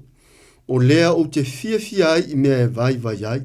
O le wha leanga mai, o maalaia, o le anga tele mai, o le atu vale, ona o Keriso, a wape a o vai, ona o ma losi ai lea. Wha manuia tele mai le atua, e ala i le feita wina o ana fionga, ma mana po ana fionga tala ngata. Si o manga lea wa, o ia ile soifua au ona, o Paulo o Saulo sau wa, lewa li liu, i le Paulo le whaatala le leinga. Mai le ala i tamaseko, le ana tai ai le malama, i le tini o le la, sa whapena ona. Whaalongo ina ai e Saulo saua, le i uleo ma le si ufofonga o Yesu, Saulo e le aleme o e saua ma i atia. Tolu aso o matapongia i le ala i tamaseko. Ai whamai o lo whaatali li o le malama e sili atu lona susuru, i le tini o le la le ai. Ta otoa i lalo le Saulo saua i tangata o le atua. Pea maoso o avanoa ona e whita wina leo le ngaruenga lusu ma le ono alo no whepus furu toru su fasu lima anga i lalo. Le iai le tala le ai pe ona o wha matala i natu. Au leo o tātou mata nei fōringa o le tangata saua. I le soifuanga tuai po le ola wha le tino. Sa ili tata ma ino maita i tangata o le atua. E pe o se mea leanga i lona fina ngalo ma lona mafau pe ava aia tangata e au auna ma muri tai ma whaatua tua ma le fefe whaia le fina ngalo o le atua. Pe ta e whape na sa moa le vala au ngā le atua e le si le fia e le tangata wha atua le taimi. A o le awa au maia mo i tātou, le wha atua muanga o le mata upule nei, ua le o le saulo sa wā, a o le awa tā ua mai o le paulo ua wha atala le leina. Le tangata ua suia e le atua mo lana ngā luenga wha au au. Wha mai o le mita o paulo iona pua ngā. O le fesile te tau ona au mai e whai malu i tau sa moa. Te nane o paanga le toe wha o laola le rua i alofa. I le neitu la fiafi. Wha mata e te fia ma o fia. Pe a tātou wha afisa ngā i mani pua ngā onga i lo soi fua malo uola. Pe a tātou wha afisa ngā i malu i tau. E sea ona tātou fia mo mia. Pe o leanga mai. Pe o le tau i masui mai. Pei o le ngau ia o le whaatoanga ma whaatama ia me tua i aile ainga. E ni tangata o ni au oma mai.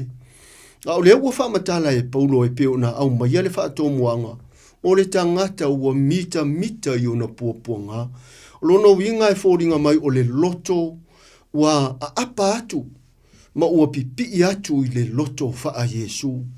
I to tonu o puapuanga e mo moli mai le manu malo. I to tono le mita le suafo Yesu, e te leto i lalo ai, e ui lava e te whaia ina le vaaya le lalo langi. Au lo manu maloa i lea. Ma to tongo i fuaini moe fau i tangata lo mata i lo so i fua wha tutua. Mali liu mai ai le so i fua ola wha vai. I le o langa ua wha malo sia e le anganga pa ia o le atua. Wha mai le whai upo se i le mata upu lava leo le Lord Koniso sumale lua alo no fai upu mua o fai upu se furu. Whamari fai upu mua. E ao ina o mita e lea o ngā foi. Ao le aho o atu la upu i mea na va aia ma whaalinga mai leali. Lea e fōringa mai o le toi foi o paulo ma toi wha manatu i tangata korinito. Mea na va aia ma whaalinga o puapua ngā o ngolo na ola whinau. Ma le soifua wha atua ma le fefe, ma le ai o si lima ma solo muri. Nea ua ia toi tau tino i le whai upu e lua, ua o i loa le tasi tangata o keriso. Ua tasi le se furu ma le whao tau sanga, talu o na sengia o ia i le langi i tua toru. Ma naia le nei wha asoa, pa anga le tātou wha asoa, a inga ma wopele ma le au wha atua. Le whanau le atua ma wo Yesu le nei tu la fiafi. O e o lo langone ina le musumusunga mana le anganga pa ia. Amu ia paulo o le alavo wa momoli tangata wha alongolongo ma le au wha atua. I to tonu o korenito. Le tangata wha mai pe tasi le se furu ma le wha ona te usanga. Talu ona sengia o ia i le langi tua toru. O ai le tangata. O le atua. O Yesu le ana ma liu mai o ia lava o le atua. Ua liu i le tino o le tangata soifua e pe o e maa. Ai o ia lava o le atua. O au le misiona a Yesu na te lei wha o ngā ina. Lona soifua atua. Ai na fio mai e pei o se tangata. I le au nanga ina ia tari tonu. Ma wha atua tangata. Na wha pēnā o na fio mai e militino wha atasi ma ona tangata i le neila rolangi. E ui lava na te ena. E ui lava na lato wha tautauina. I lungo le sa tauro mātanga. Ai le i muta ai le misiona. Le salala watu o le tala o le manu malo. I le keriso to e tu. Malo tātou pāseka o le na tā pena ina le leinga mo i tātou. O le au maia le vaenga pito i lalo le whai upu le lua. O te le i loa pena i le tino. O te le i loa pe le i le tino. Ua sila fia e le atua. O le whaamatala o lo tau mo whai. Paulo e whaamatala i nai. Le tūlanga o le au unanga ma le soifuanga o Yesu i lana misiona. Whamai o te le i loa. Pe na i le tino. O te le i loa. Pe le i le tino. Ua sila fia e le atua. Whaamatala e Paulo o me ngata ai lana wa ai. O mea ia. Ua wa aia mai ngata. A o le sila whanga le atua na te sila fia lona alo pele. O ia na sau e whaatau nuu le fe au. A le atua o ia e ana le fe au. Wa marifa i upo e tolu. Ua o i loa foi. Na se ngia le nata ngata i parotation. O te le i loa pe na i le tino o ia. Pe le i le tino ua sila fia e le atua. O le hae tau wha amatala tala i Paulo. I le wha longolongo atu i le ngungulu. Ma le mana ngū o tangata I totonu o Korinito, I le Yesu po fea o iai, a o lea e mori atu, ma mori o e Paulo I loto le au whaafongafonga, e o ai le paletaiso na te le sila fia pēna iai, e o fo I le tiro na te le ilo lava pēna iai, ai fai mai, o lana mori mau tangata, e sila fia e le atua mea uma, ua o le atua na ia awina mailo na alu pele, fa mai ai le tustalo Ioane ina ia le fano se tasi whaatua tua ia te ia maua uma I la atou, o e whaatua tua, ma whaalongo mausitai mga wai maava ia te le langi ma le ola e whaavavau. Whamare whai upo e wha. Na whaalongo foi o ia I upu e le matauta e le tatau foi se tangata o na tautala iai. O aia upu e le matauta o upu lilo, o upu mamana, o upu leola, o upu o vāvenga. E le mawhaia e se tangata soifua e pi o e mau. Se ilonga ua e ola I le soifuanga whapa ina. Ma ua matua ola I le soifua manu malo. Leolanga ua matua whaia ina I mea o le tino. O lo avea matupua e punitia ai. Lau mata atu. Ma lo muli ya Yesu. Whamari whai upo e 5. O le natangata. O te mita ai.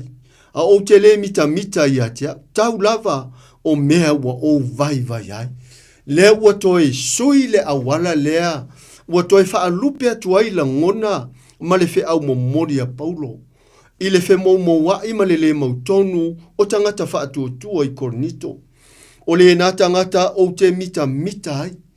O hai lea, o ke riso Yesu, a wā o lea ua soifua manu malo o ia, a o le ngaluenga lea ua tu inatu le au apostolo. Mai lato uma o e na whaatumuina I le anganga pa ia, o e whamai e le I o I ni aonga. Ai na whaatumuina ma ofo ai le au whaitikeri o le au tusi upu ma le au whareseio, I le mamana o upu na lato la unga ai. E pei o Ioane ma Peteru I le ngaluenga lo na mata upo e wha. Mata utia mea na whaia Ioane ma Peteru, ina ua whapena o na whaatumuina o I latou, I le mana o le whaunga pa ia le tua I le taimi o le Pentekoso. O le nā tangata o te mita ai, a o te le mita I atea tau lava o mea ua o vai ai. A eise isi me whamanatu mai e Paulo mo o ele tangata whaatutua, pa anga le toi whaolaola le lua I alofa le nei tula whiawhi. O lo tātou mita pea I le tua, le suafa, tau lava o lo whaatutua, ma lo tātou whaatutua, ma lo tātou whaalango matari tonu I ai. O na whaia lea o mea te maa ofa, ma o wofo ai. O lea e mo mori mai se whi au tau lava o mea ua o vai ai. E le ngata e mita I le atua, ai whauringa mai e mita Paulo I mea e vai ai. E le o le vai lea I le whaia ina ma le toi solo muri le lalolangi. Ai o le vai lea ina ia pu e mai le soifuanga o le tangata ua mamau ese mai Yesu, ua mamau ese mai le upu moni. Na anu wai Paulo whamai na o wha apei o se tasi ua vai, ina ia maua mai leo ua vai, ma toi wha afoi mai le tana le lei, o lona lea mitanga, wha apei o se ua vai. To mai leo le whai upo e ono, a wā a whai ana o fia mita, pa ua o lewa lea ai, a wā o le upu moni o te whai atu ai, ai so ia, ina ne isili le manatu o se tasi a teau I mea e wa ai mai e ia teau, po o mea e whaalongo mai e ia teau. Lea lava e whaamatala e Paulo, le si o manga aua le mita le tangata, e pei lava foi o le whi au na momori e le atua I le profeta Jeremia, I le mata upo e iwa alo no whai upo e luasu ma le toru ma le luasu ma le wha, whamare whaamatala ngā le atua ia Jeremia, I le taimi whainga tāna tuai le profeta Jeremia, ma le nu o le whiangainga ma le atua, whamai le upu na tanoa pe na malele atua le fofonga Jehova le Jeremia iwa, rono whai upo e luasu ma le toru. Jeremia whai atu le whiangainga, aua ne mita le tangata poto I lona poto. Aua ne mita le tangata malosi I lona malosi. Aua ne mita le tangata mau o loa I ana o loa. Whamai dole ma le whai upo e luasu ma le whaole Jeremia na iwa. A o le mita ina ua I loa au. O ai au lea. o au lea o Jehova. O le whaia le wha masinonga, ma le alofa, wha mai le atua o mea ia Jeremia, o te fia iai. Le ai ama se senga, o le e ta ofi ai i le whai upu le ono wha mai, a wā o le upu moni o te whai atu ai, ai so ia. Ina ne isiri le manatu o se tasi ia te au i mea e wa ai mai e ia ia te au, po o mea e wha longo mai e ia ia te au. O lea e wao ia ne te ua whai mavi inga o le apostolo. Po le tangata, po le whaife au fo i o Paulo. Mea ua wha longo ma wa ai mai ai, e leo ni ane tala fatu, e leo ni tala wha whangongo, po ni ma faufonga, wha le tino, ai o upu mamana, ma wha linga na wha lia e le atua, i lona soifua le tau ma whai Paulo e toi whangua ai, le loto fe foi iai, ma le tali tonu, ma le fe momo wai, ma le soifua le o langa wha fōringa, o tangata kone nito. Whamailo le whai upe fitu, ina ne i wha mawalunga au i le siri ese, o mea na wha lia mai, sa tu ina mai i ate au le mea matui i le tino, o le angelu a satani ua tui mai i ate au, ina ne i o u wha mawalunga. E iai taimi e so longa le iai le tātou fōlaunga. E iai fo i taimi ua malu ai le tai, ma ua wha pēnā, o na lolo matu le taavilinga o le taavili o matangi i lolo wao le fōlaunga. Ai e se le tā ua o le soa whaitau le ua wha matala ne i Paulo le whai upe fitu. Ina ne i wha mawalunga au i le siri ese o mea na wha alia mai. Lono winga o le ae moli atu e le whaife au. I tangata wha longo, o te le mita ma o wha mawalunga ai. I le siri ese o mea na wha alia mai e Yesu i atia. Le mea na musui ai au. E le anganga pa ia o le atua. Le la au mai amalisi vaenga o le whai upu lava le fitu. Sa tu uina mai i atia u le mea matui le tino. O le ale mea matui. Ana e toi tala noa li whai unga lava le whai upu le fitu. Whamai o le angelu a satani. E tui mai i atia u ina ne i o ufa mawalunga. Ua wha atolu mea matui ia e tangi atu ai. Matatalo masa ili atu ai Paulo. I lona atua le fisoa swani. O le tino le mafau ma le anganga. Samo ai. Pa angale toi wha ola le rua ia lofa. Tainane o le wha nau wha atua le atua. Ua toi lua maasina.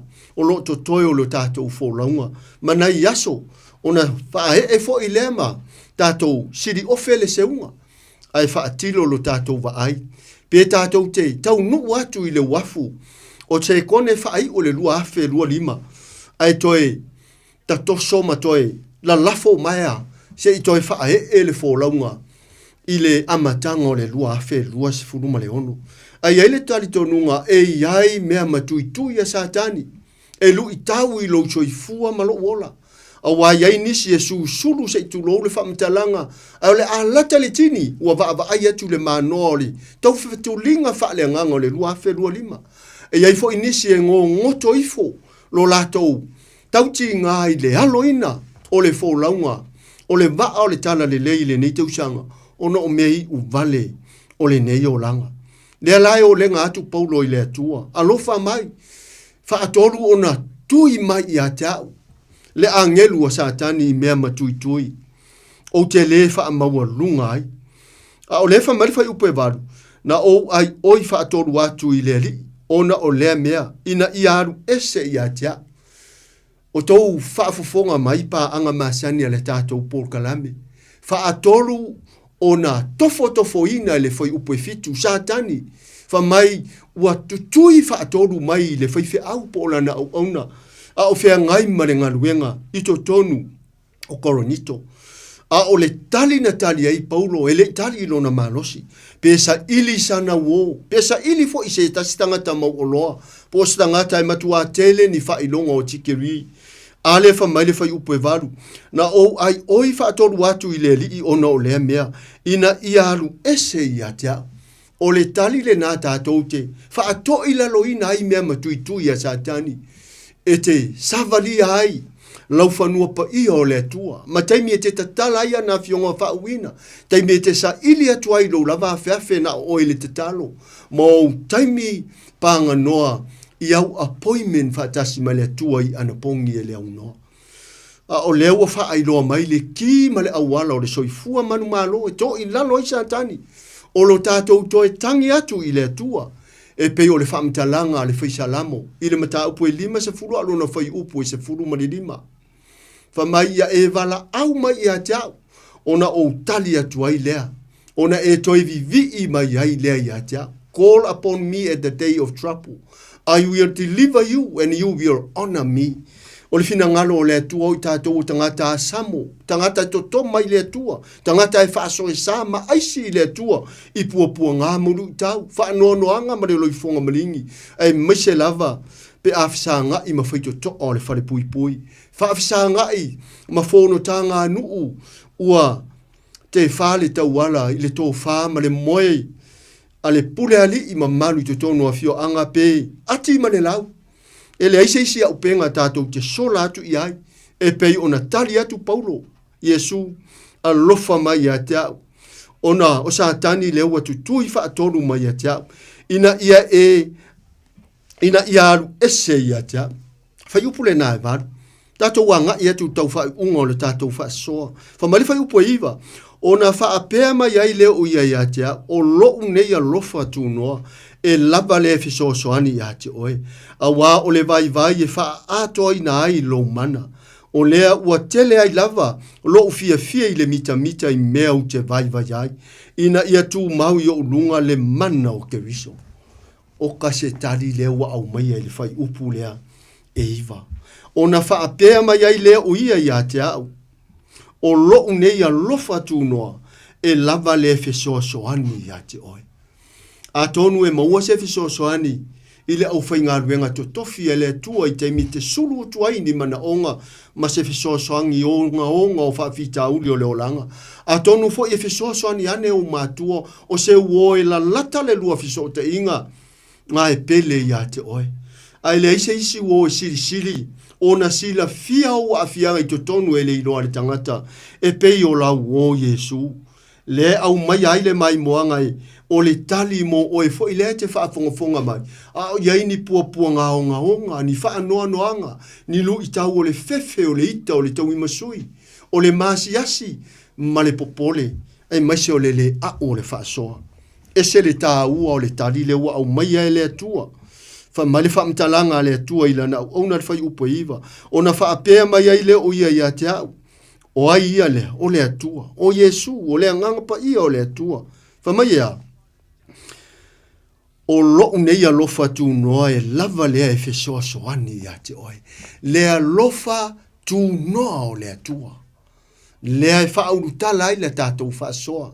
E toi wha aola ai le lua mātanga ua tau au na muiti iti le vavai o lo wha tuatua o laula mepa. E le isi me toi surui ai ma malamamangi ai. Le anga whai mai le launga Iesu o i tātou o māsima o le lalolangi. O i tātou o malamalama o le lalolangi. Whaafeona i loa i tātou o le lalolangi. Awha mai Iesu, auane i tutuina le la mepa ma tuu i lalo o le laulau lea e fuai seito. A o le fina ngalo Iesu e tutu ma tuu i le tuu ngā la mepa. Ina ia susulu mai loa atu e tangata o lo i le pongisa o na tō sina mai ai lea. I lea lofa whaaola o le atua. Lea lofa e whoringa mai ua tau uti ona o whainga satani i loiso i fua. Ai o le taimi ai te fiso o tai atu ai. Ma e toi la ngona le pai mai, le pai ifo, le pai ane, ma le pai atu o le anganga pa ia. Ona toi la ngona ina leo le tafia e sea o venga mamafa. A ua toi suru ia i tātou i ave malo losi e peo le tala Paulo. Ona whaapea mai ai leo ia ia te o lo nei a lofa tu noa e lava le e fiso soani ia te oe. A wā o le vai e wha a toa i na ai lo mana. O lea, ua tele ai lava lo fia i le mita. I mea o te vai ai, ina ia tu mau i o lunga le mana o ke riso. Samo ai, a inga mau o pele. Mai se o le au whaatu tua ma le au ke risiano o mawhaio na longona ina.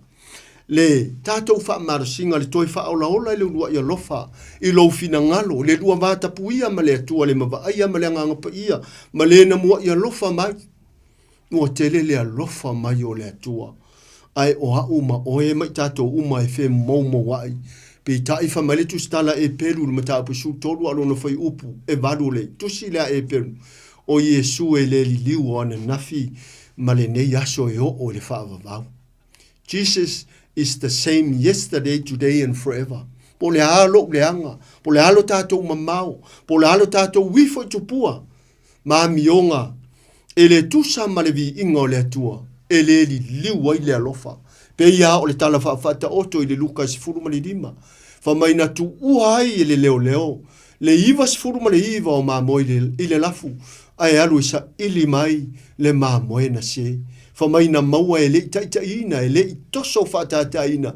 Ai na sapai, ke ila ngona le maa moi le tata o le fatu o leo lo olai. Dele le alofa o le atua mo oe. A o le alofa fa aola ola o le atua. O lo nei alofa tu noa e lava le fe so soani ia te oe. A wā o le vai vai e fa atoa ai lo mana. O lea ua tele ai lava lo ufia fia i le mita mita i mea u te vai vai ai. Ina ia tu mau yo ulunga le mana o ke riso. E le o le vai vai le fe bou mo wai. Alu le lotu, alu le fale pui pui, ma ngalo mai, a vea ma keu siano, to e alu le fale pui pui, e le o le winga le o le vai vai, le e tala noa ai paulo. O le whaape i o le tangata vai vai, e alu e, fe soa soani ilo na uso, ua matua mamau ma le atua, ua matua ta ase, i le malama lama o no whainga whaalata ma le pepelo, ma le saua sa tani. A maua mai, o le nā le fie fie ai paulo, ma mita ai paulo, i lona vai vai ua tuu ina atu, ai ngalo le tangata le sa ili atu ia ile whaife au. E le o se vai vai o le mana ma le pawa lea, taita ina ma iai lea o le tangata se manu a whano i le pouli uli o le pongi sao le oti.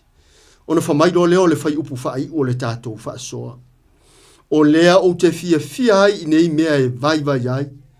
O lea o te fia fia ai i mea e vai vai ai. O le whaaleanga mai, o malaia, o le anga tele mai, o le atu vale, ona o ke viso, a wape a o vai vai, ona o ma losi ai lea. E uti ama whaatau waale lisi le lau mai paulo le whai upu se furu. O lea o te fia ai, i mea o te vai vai ai. Saulo lea ma le vaianga mō mua, o le whaaleanga mai. E te talia ngō fiona e wha vai vai, ma maua so ma losi, i sau o ma mai ai vai atu ua, ua whaaleanga mai oe. Lau lafu manu ai te alu atu ua whaaleanga, e ni whanau a lau o ma mai. Po so uso moni lava. Ai a, se isi, na te whaia se mea e le tusama, le vi inga o le atua i lo watali i po lo wafine. Ia, po o lau masi ofo po lo to alua. I le upu lea o le whaaleanga mai. E le i whaia ina i le alo pele o le atua, i le whaaleanga o le lalolangi. Fea nunga i ona fofonga, o lo lato po, wa lato mori foi o ia. E ui ana fafano pi lato, i lana whaai unga e mama o ia ma le toto le ni tangata mi o tonu. Ai o i u leo mai talane o pi lato, wana paule o le wha mesino na ave wha alua ia Yesu. Ai na avatu foi le tu alalo alona, fa le tua po lana masi ofo na tuli wha anatinati atu, ma wha ta alise atu, le au auna, ma avatu ia pi lato. O na lau le Pilato, le tusi ala na masi ofo po la na fretu, ofo mai upo le tusi Pilato. Ia oene e mau i le natangat, a wana o lai loa i lau wha le po, i lau miti le natangat, na lai o na whawhano Pilato. Ai muli ane, na whai ale whai unga Pilato, o na oe na tau wala au, o i uleo, o le ale wingo le nai uleo, i uleo le wha leanga mai, e ei nisi taimi tātou te whai ai whai unga se se, ona hoi u leo yo tātou talani. Ua tātou taliei u leo wa ui mai eisa atani. Ini ua moni. Inisi o tai o ainga, tai o nu o tai o malo. A ua tātou tu la foai. Ma te e i le ngaluenga mana le anga pa ia. Le anga i le eise wha le anga mai. Na o le vi inga ai o le atua. Ma osa ai o manuia i le tino. O le mawhau ma le anga. Fa mai le vaenga lona lua. O malaia. E te fia, e te aru i le atua, ai whasanga i mani maa leia. E whana uma i aisa atani i lo soi fua fi nau whaatotu. E le mawhai. Ai o nei mea umana manu maa lo i ke riso. Le a whai wa matu a soi fua manu maa lo i paulo. I le soi fuanga Whaaleanga mai na whaamalaia. I nisi fo ana tustusinga i le momoko ni nito lo ta ua i fo. Mai na whaafia o na sasa wea uo. Tangata o lo ainga. Na whetongi a tia oa uo.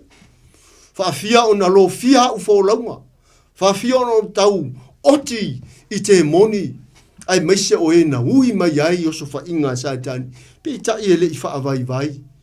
Pe toi solo muli ai le tangata ua taula i le atua lona soifua. O le anga tele mai, o le atu vale. O nei upu e se a o na tātou whaalongoina i le ngangana wa so uma. O le anga tele mai, loda winga. O le mea ua whai whaafia. Uma o na wha maangalo, toi whai fo ima toi whai fo. Ai eile muanga ngana tātou. Whai tasi, whai lua, ua lava loa. A le wha a Yesu, po mai le isi tu, li liu i ai le isi tu. Pei wha upu a Peteru, Yesu, e whaafia o na. O na hanga leanga maritanga, te whaafitu. Te i Peteru ilana numela na abatu e whama Yesu. O te le whai atu i ate o e whaafitu. A ia whaafitu ngā furu ni fitu. E mawhaiona o whaia le mea. Whaafase la uiva se furu i le aso. Po le tausanga, po le masina. No whaamangalo peri tangata e whai atu ale le lei. Ai anga tele mai. Matupu ele atu o tu vale. Male ita i ate oi. E alau na tātou whaia ina maoni si le whale pui pui. Ono le taimi wa atu vale. Le upu leo le atu vale. Ua pei ai lo loto ma lo loto. O le vale se tu lo. Wa atu vale wa le iloa. Pe atalia le taita inga le atua. Pe talia fautuanga. Ma isi o uso. Ona e whaia leo le mea nae. Wha oso oso aisa atani e toi. Ona sola lea. Ai ti ngā ina i e tuli le solo atoa le whale pui pui. Nea au maia. O le anga tele mai o le atu vale. Ona o ke wiso. Nei se isi mea na popole i ei paulo ma atu vale ai. Nei wha mamuru a ao ke wiso. Male ngā luenga ua vala au ina ai o ia. Ele leo na fio ese. Tātou pe tātou te wha mamuru a ao le atua. Ai le anga o na fio ese le atua ia te oe mau. Ona le ai leo se winga o lo tātou wola te talo. Ma leo tātou toe fi nau atu i le atua. A ua. A fio ese le mamalu o le atua maoe. Ma mai lo le upu whai. A wape a o vai. Ona o malosi ai lea. Yoe a inga mawo pele. Pa anga e pele le loto le toi wha o laola le rua i alofa. Unconditional love o le atua. Na fio mai airo na alu pele to atasi e maliu ma wha alava au i Kalevario. Fa mai leo le ngangana le tuspa ia ia le ma umau se soifua. E a vea mamalala ola i le paafi i se ori. A ia tātou iai umai le langi male ola e whaavavau. O lea na aru le nei aso o umafuta atu foi. Ia inisio tama whanau sa moa. O le malanga le lau mua i malua. Ma nei e o talari. Le foi na vea mapule o le lau mua o malua. Le fai au i o tara i le ekalesia i whakasai si o tara. De na la unga ai wa tofu ale fai au e kalesia e whakasa uma i au kilani nei. Iau te lei lopo a fia i manisi pe o Wellington e le tufa i ai le vasenga toru lea mai malua mo la tau whare tua manisi o e le fai a inga se tu lo. O le tama wha nau lalo mātou nuu lea na api i le sunga ia Reverend Mark Fala man whare tua. A le tā ua ia so i fua ofo i nātu pe ona sau noa le sunga ia maa whala o se taimi mua le talu o na whaavaina malua. Fato a uru fale mai ai mau ese mai le tausanga lea toru o lea ua tā pena atu i le tausanga whae whai e le whaunga. Le la i le whaupunga leo le wha maasani. Ia le fwina mātou wō. Mātou lava i tu tino lo mātou ainga le lupe wha lele ma le taulanga tapo ia lea. Le ana mātou wō e ave fwina i vale alofa. E meiseo le aia vale e kalesia. Tua maa ofa le ao. Tuturu le ao walo na taimi mua le to au fale me ini usila. Ile tau tua matavela. Se ia o aina sa ili maau mawha e ina i malua. Nisi fo o lo ta sei de ngā ruenga le tua i punonga ma e kalesia ese. Susunga i whawhenga inga maa o o lo o tau ina i lau mua ese. Awane ngalo. Fa mai paulo. Na aisi le atua i mea matui maliti ngā na ui mai aisa tani ai na tari le atua ia Paulo ma mita ai Paulo famai le atua ia Paulo awa o lo ua lofa tūnoa, o lo nei a lofa tūnoa, ua lava lea matotoe mo oe. O le nati nasa moa, i le tātou whaasoa i le nei tū la fiafi. Le ise isi me lava matotoe, na o le alofa tūnoa o le tua, le alofa e tū tasi, le alofa i unique o le tua.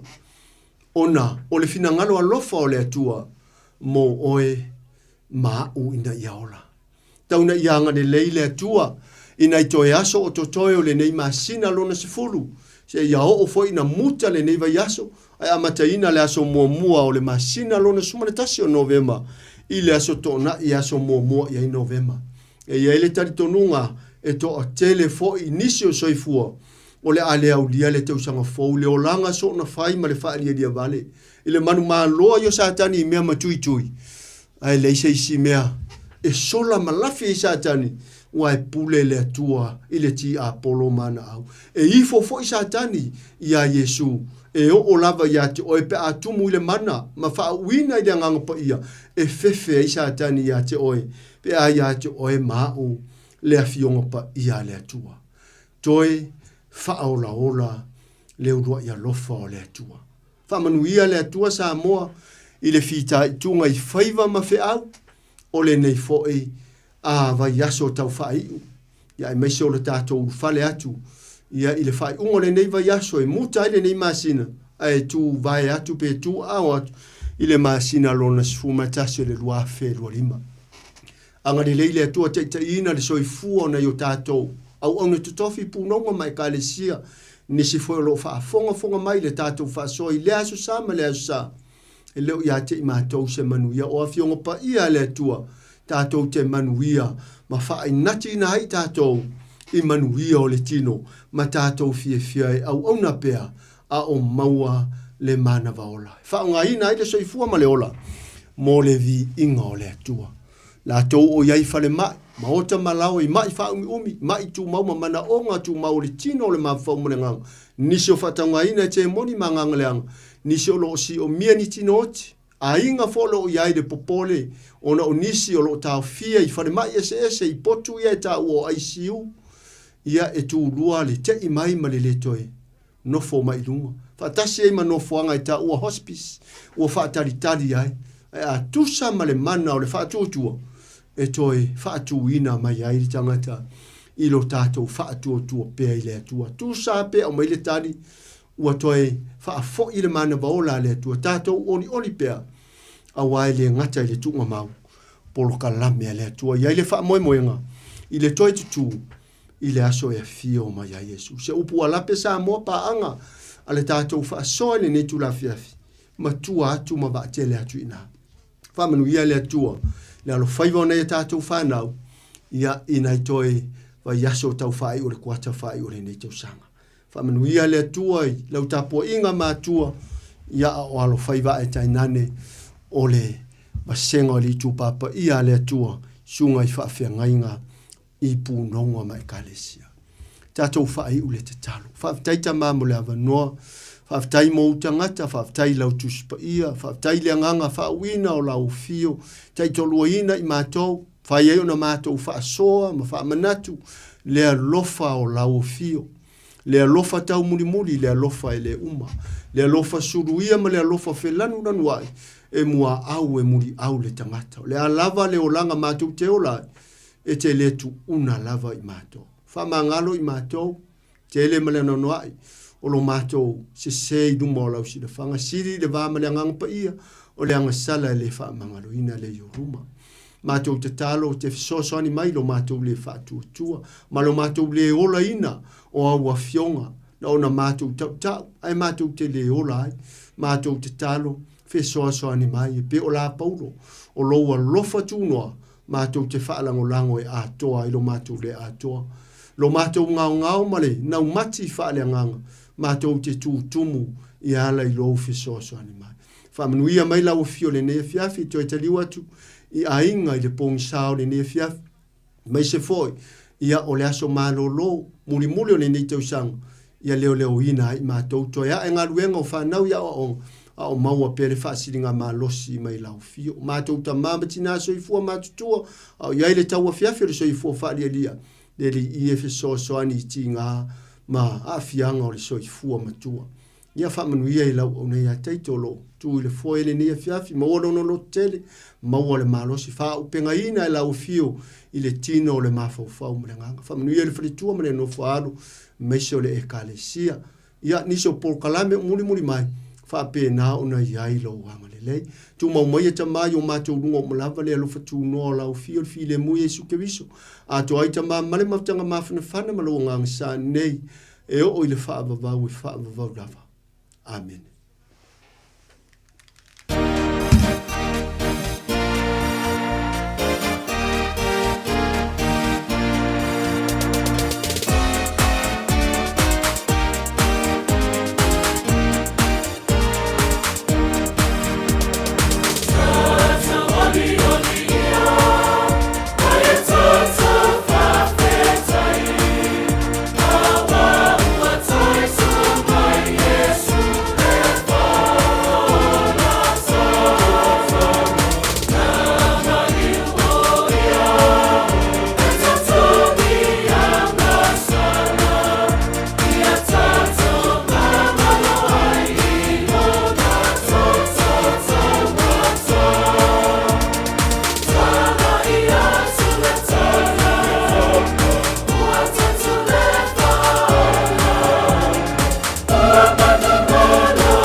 Se po Maria le kalesia me tisi ma o tau, tātou oli ia.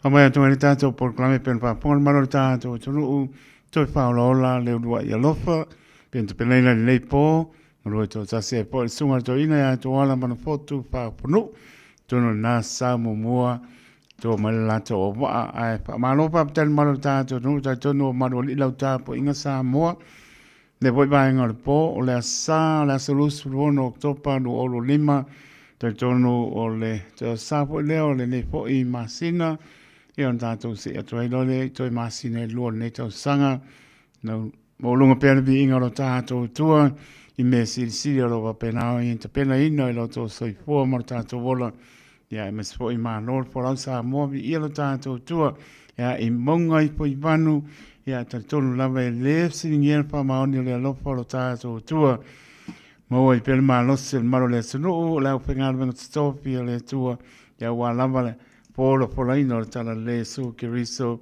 ia moa ni nganga mo ia marona maa lo. Su tasi bilu te ona tā leo le tu la iwa, leo tapil mai po i a pasta, titi sāne pēa marpatue a tāni a tātou porklame manu maa lo leo, moni pēa maa el tātou vi inga leo.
Bye.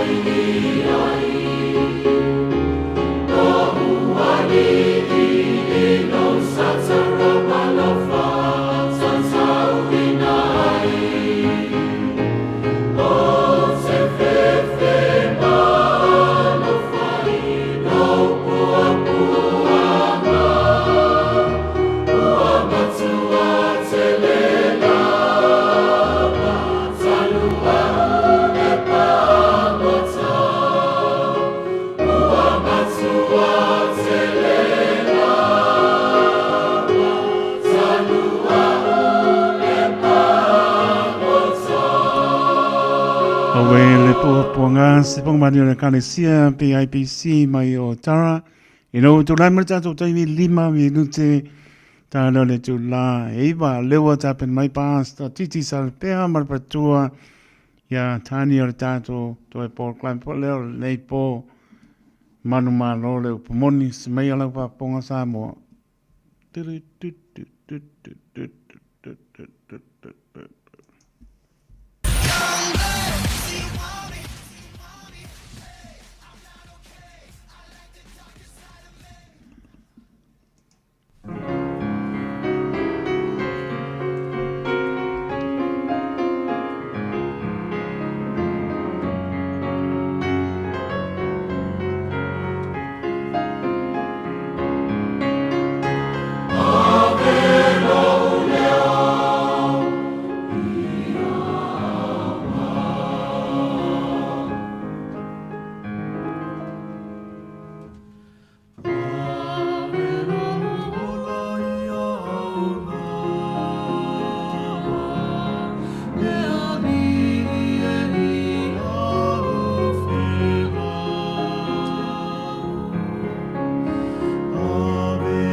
Praise the Lord.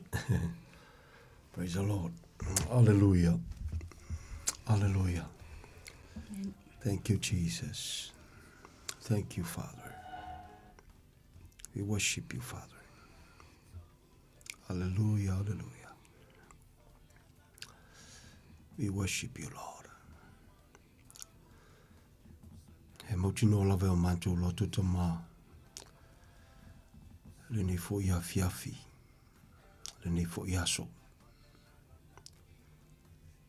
He le mawhai na lanu. Lo alo fatu no atamai se upua se whamtalanga.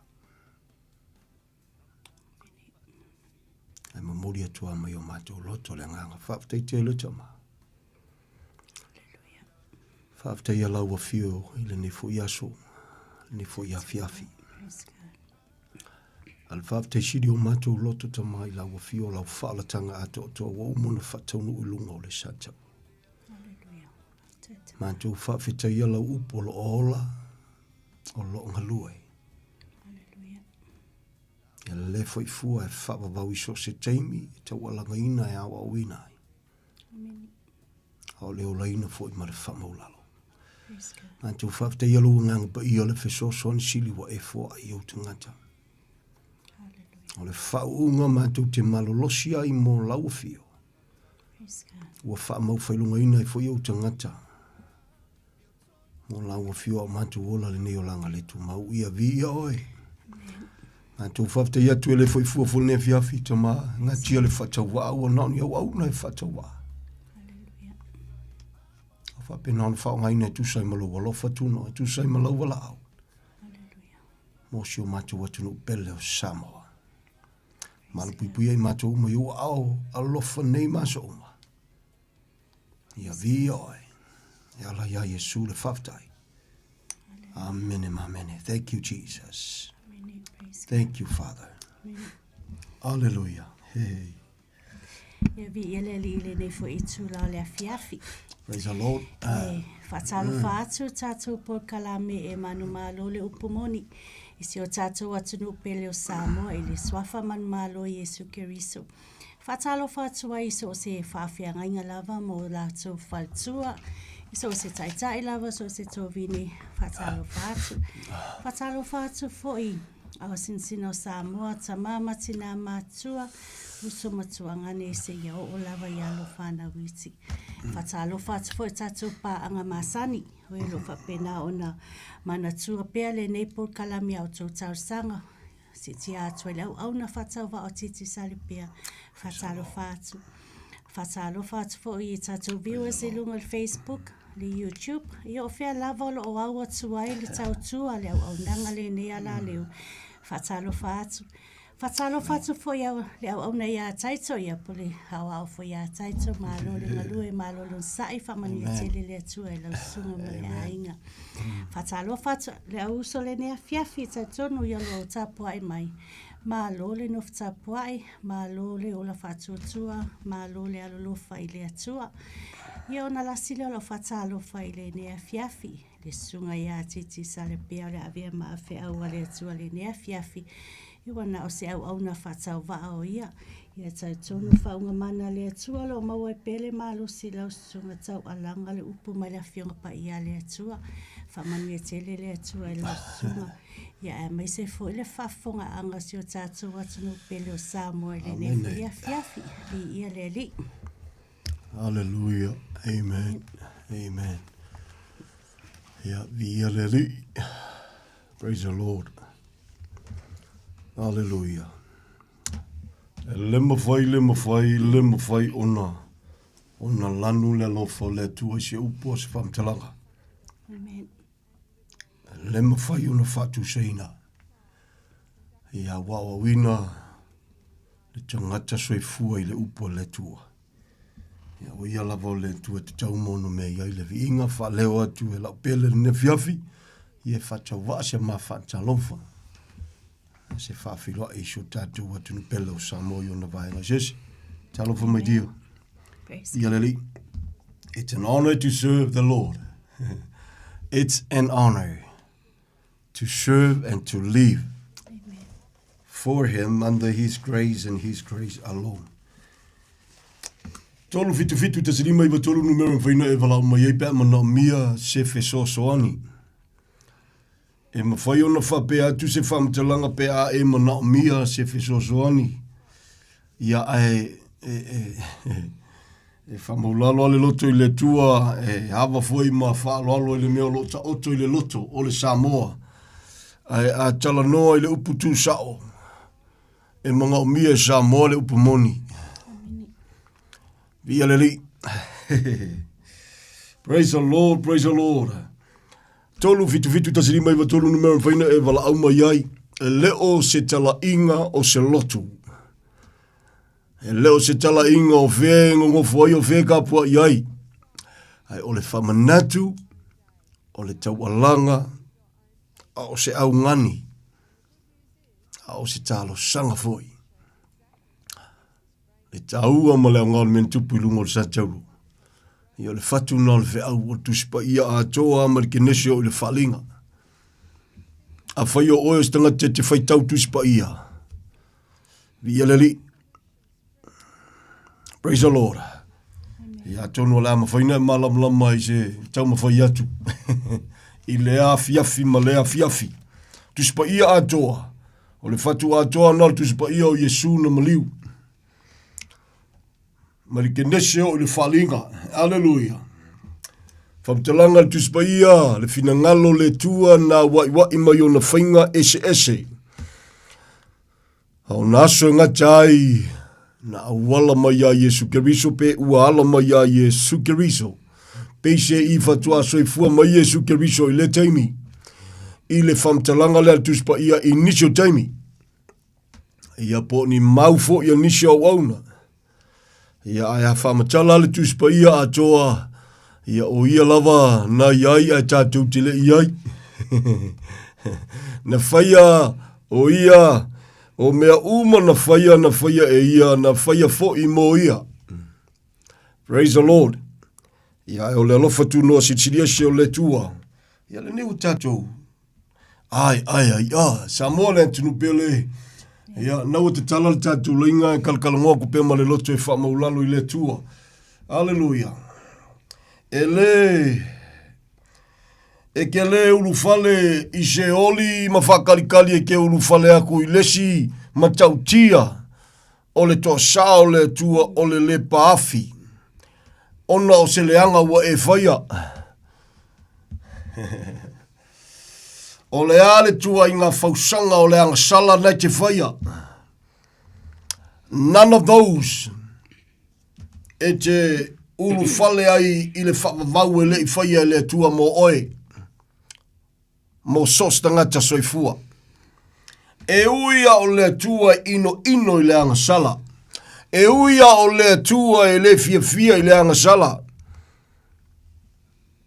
Alfamtalanga tuspa i a Samoa.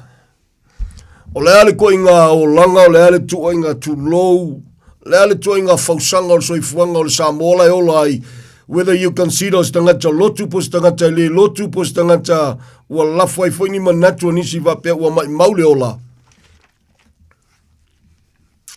Ele ai ma se meo lo tatou whaia e a fuaina e ulu fale i le whavavau e te le fia ulu fale ai e le i whaia fo i mo tatou.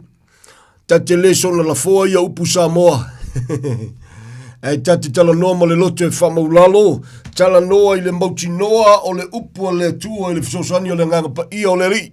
E le ai ama se kula fongo ume kongo le kuspa ia, e avea oe po le mafua anga fo i lea, ua e solia, ua lei ona le manuia le taunuunga. None of those.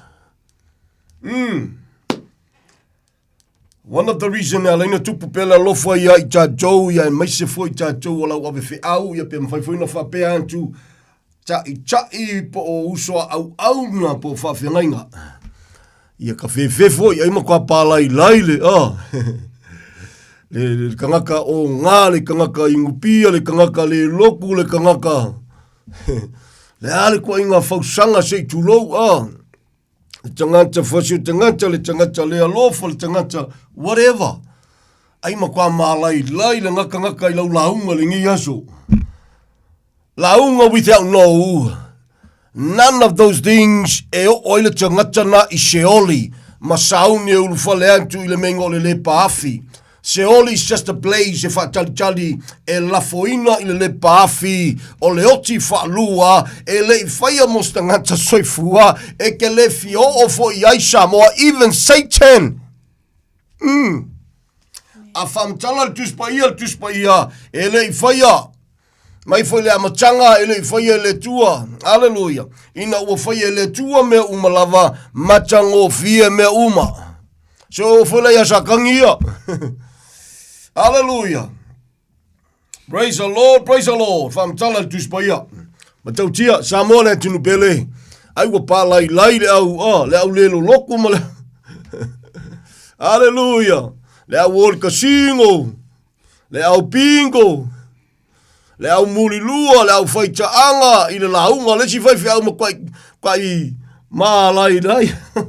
Kua pālai lai i la tau i lau launga. O le winga o whamtalanga Samoa. Vi oleli. Praise the Lord. Of course e le fia le tua i le angasala. Of course e ino le tua i le angasala. Ai le o le angasala le ngai ala inga whawhango inga tangata. O le tāua i o le tātou malama. Uso a wauna. Au ave whi au. Se tāua le tātou malama le tātou pito la au. Wa lavalu launga ia lofa Yesu ia te oe na maliu Yesu o no lona lofa.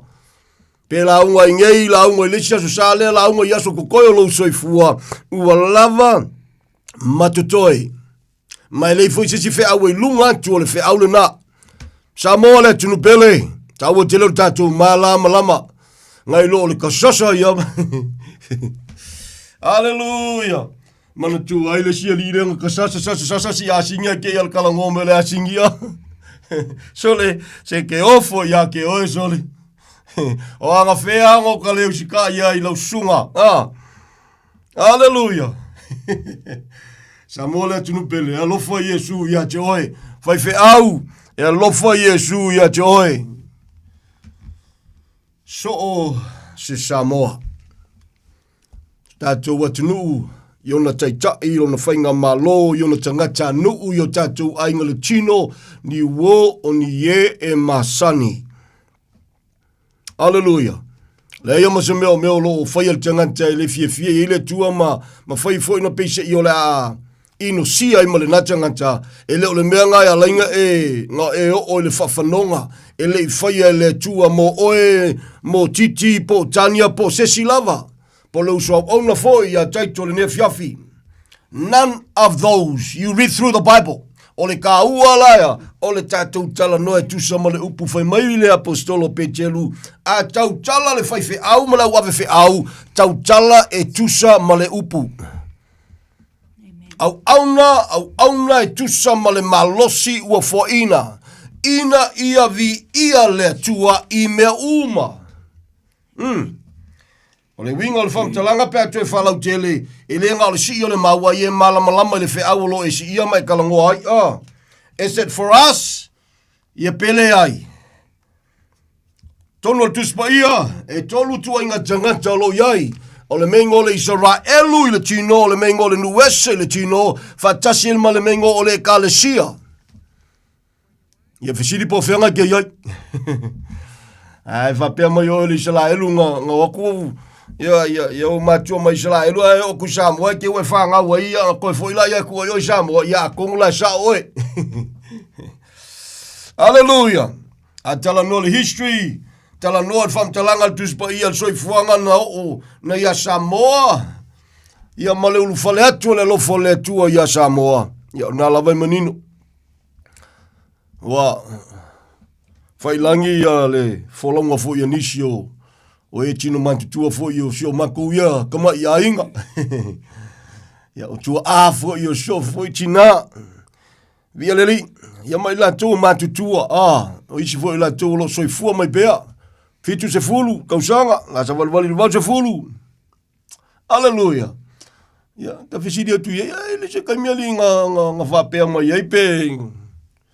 Wai oia e alu I fea, ia manga kua oia le, sa pengi a minga.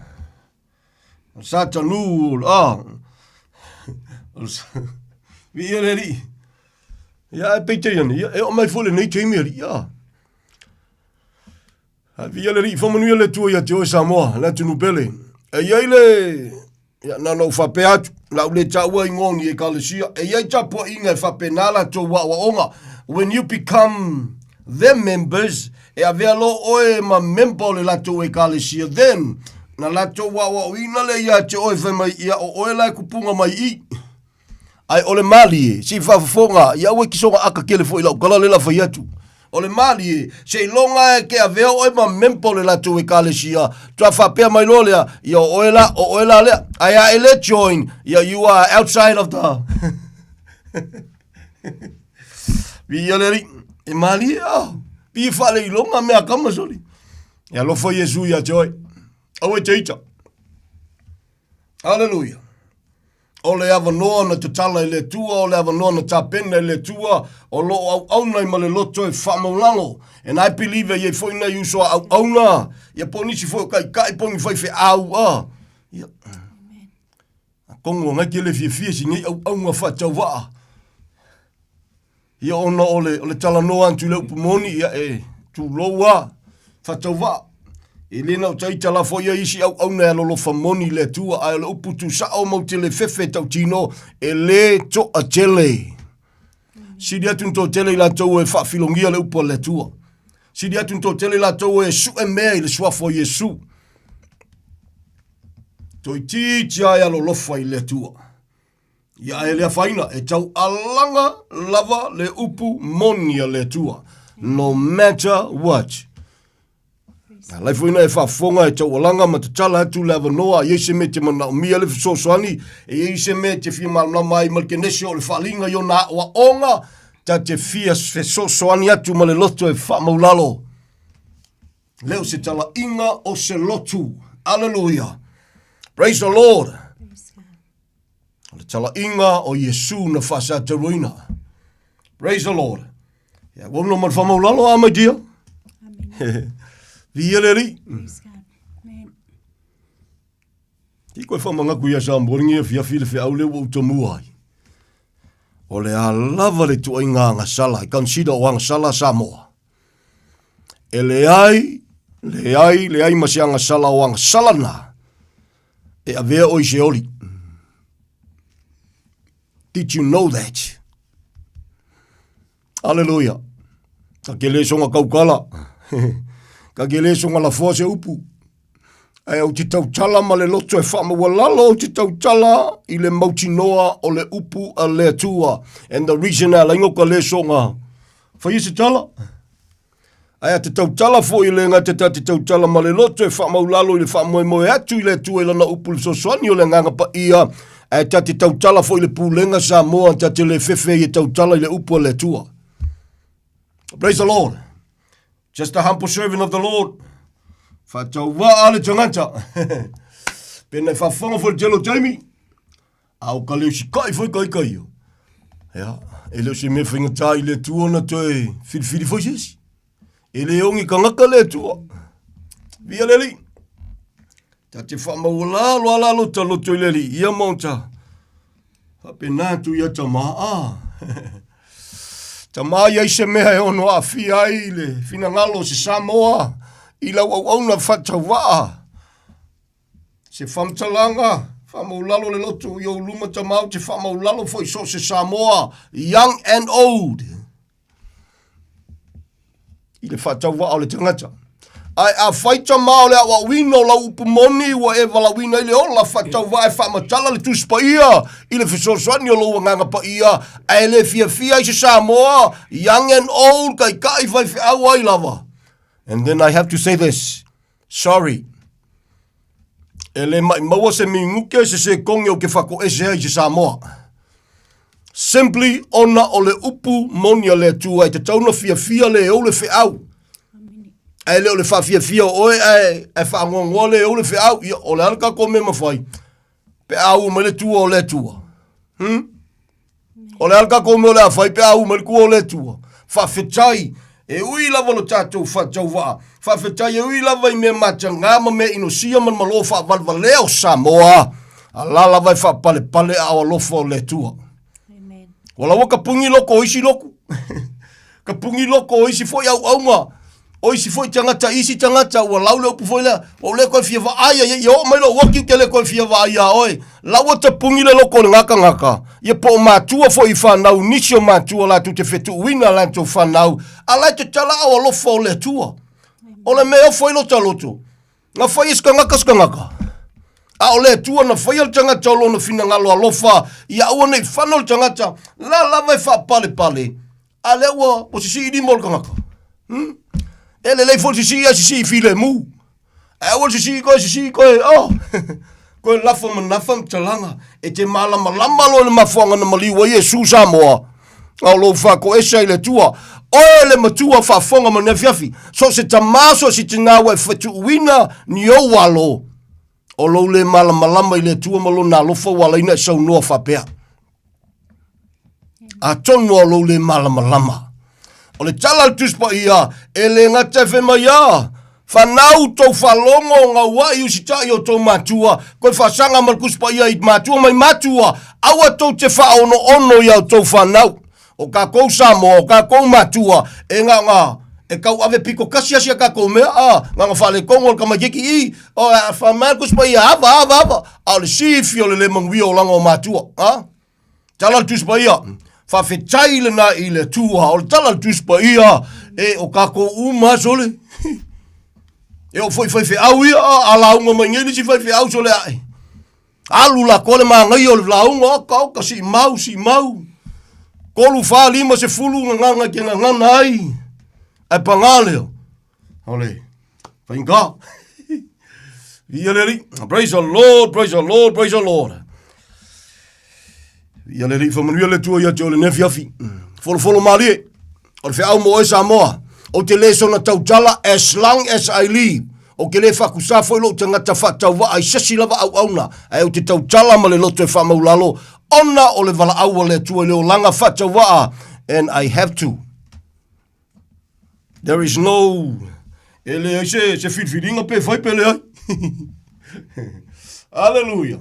Au auna ma le whamaulalo i lumo le tua. Praise the Lord. Ia la te watu le fsoswani lea. Talita no whalau e tele.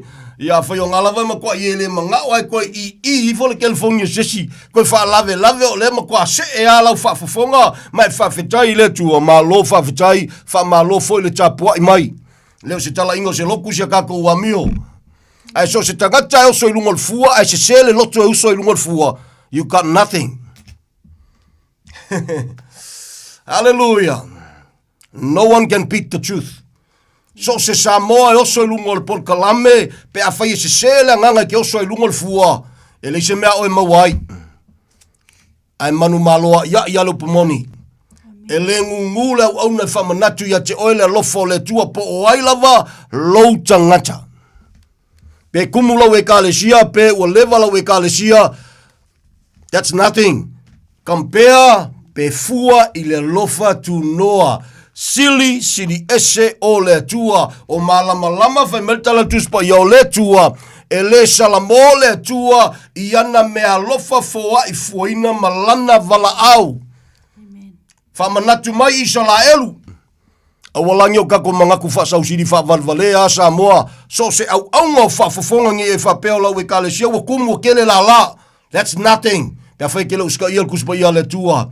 Pe a whai te lau amana ia le whatu al tuspa ia. Ua na o Yesu na whasata roina.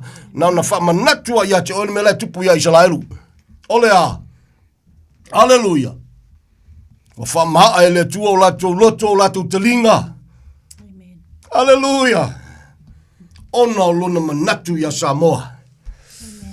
Ua ke fie Salaelu whamanmole. Sila mea ngā ke leile ngaso le mea. Ke leile au se inga o kangaka. Ia lofa Yesu ia te oi. Samoa le atunu pele. Uso a wauna. Ia lofa Yesu ia te oi. Hallelujah. Hallelujah. Ia leli. Ele aia ma se mea. Ie cha ua wanga sala. Hallelujah. Praise the Lord. Ina ua fio mai le nganga pa ia le tua pe ua foai mai le tua lona nganga pa ia. Ia pea na whamanatu te lo te milela u te pa ia le nefiafi. A whafango ingal so i fuol kangaka. Simply ongolo lea mga ia le maliwa Yesu. Mai se lava so stangata o soi fua mai i le taimi na maliwa Yesu e o mai lava le nei taimi. Ia o lewanga maliliu la tau a. Se wanga ngaila o li anga iluma ko sko ingo ngoa sa o le koi kiki afe kausanga le matua o le tangata. Hallelujah. Ia sau walkama ia le o. Whafkai le ripa o a kusiko se fulu kausanga. Fa se fulu se lima se fulu a o se fiku se fulu se valu se fulu whafetai le tua a. Al mea lai whawhtei le loto i le tua. Ia ma whamanatu Samoa. Ango ka kou Samoa. Sei too low. Na yo tātou mātua, mātutua, hausi na sino si tātou atunu. Pe ia si ngā lole au, ka ngaka pe se ua. Wa mangakwa Samoa, ia wa makwa elma malu, elma. Yes, of course. Pe a whaile na o le tangata ua. Sina lo lau au. Au eus tangata matau le tua. Wa mwa i salamo ma whātua tua ia Yesu kelmiso oka malo. Vi ia leli, wha malolo wa lofa i le tua, le wha mua le tua, mai wha moi le tua. Ai a whai e le wha maulalo ta ua, ma whatua tua ia Yesu kelmiso, ai nale soi fua lotu le te olai. Ma lia la lau susunga, e le ma whai ala e ma kua o lo soi fua, o na lave ina oe, mai le toa sao le tua, pe a whai e ka ngei longo e wha se tu lou. Ave le ola le tua, a la lave tu Yesu i fafo i lo o langa. Tala tuspai o e fatu tu le alo wa ia te ila to le ola a o lele o fatu tu le alo le o ia se ola ai na o le to sa o le tu ola yo la to lunga o fela sa o le mangu le manga ko Samoa e o lo makua o le soi fu o Samoa o fie se fu vai mai lo ia langu of course e fa monianga le tu fa fonga fa mon mole o le tausi matua fa me tala tuspai ia e fa leva ai aso lo soi fu lungo fonga le nei e lo lumo le tu nga lungo fonga le nei a o le ala i le langi, o le ala i tama, ua na o Yesu ke riso e leo le leo me kako ke whaia. E leo lau kausi makua e ke sawa i leo lai whawawau. E manguia i lau soifua, manguia i meo le kingo, umi ai lau soifua, e kasi le wala i le langi, e le lua le kolungia wala. O Yesu le ala, upumoni ma le ola. Pamanatu ia te oi, awe te ita, a ita le fsosani atu. A ita le whenga yo ya i le ngango le tu e fsosani a joe. Leo se tala ingo se lotu Samoa. Samoa le tunu pele leo se tala ingo se lotu. Aleluia. E le se mea ka koe maua ni mea ngā mo le mapolotu. O le mapolotu fo le tangata e loa ai. O nei tu Yesu i fafo i lo wolanga. So se tangata e fia mapolotu. E fia mita whaavalvale i lana e kalesia. Ngai ku Yesu i fafo i lo wolanga. E lea whainga lo whawhetai le tua. Lau tau tinonga ono le lofo le tua lo whaonga ina i lo soifua. I lea tapo inga ma lea tapo inga vi ia lea li. Ta aufi mai le se senga mea tala noa tuai. Inga ia le leila whalongo. Awange i laku le fili oe. O nga se se leo lau whalongo se se ma lau kalai whai. Ainge nge fwela i o lau whafonga le mele tala noa tuai. E feso swani ya joai. Amene. Praise the Lord. Kaya kule si au ngā le tua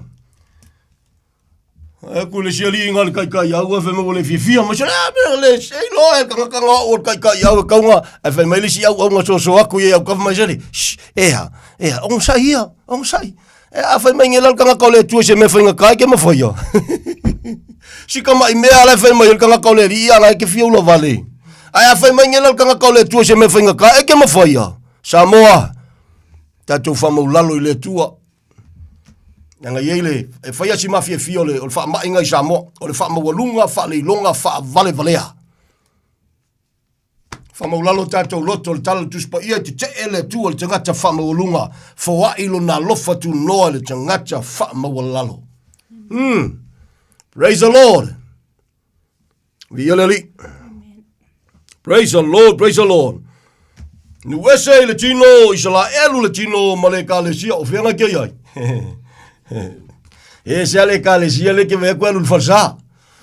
E ke vea kua lai pese mai, lai paki mai, le ke kenge mai, le siva mai, le launga mai. E se ale ngā.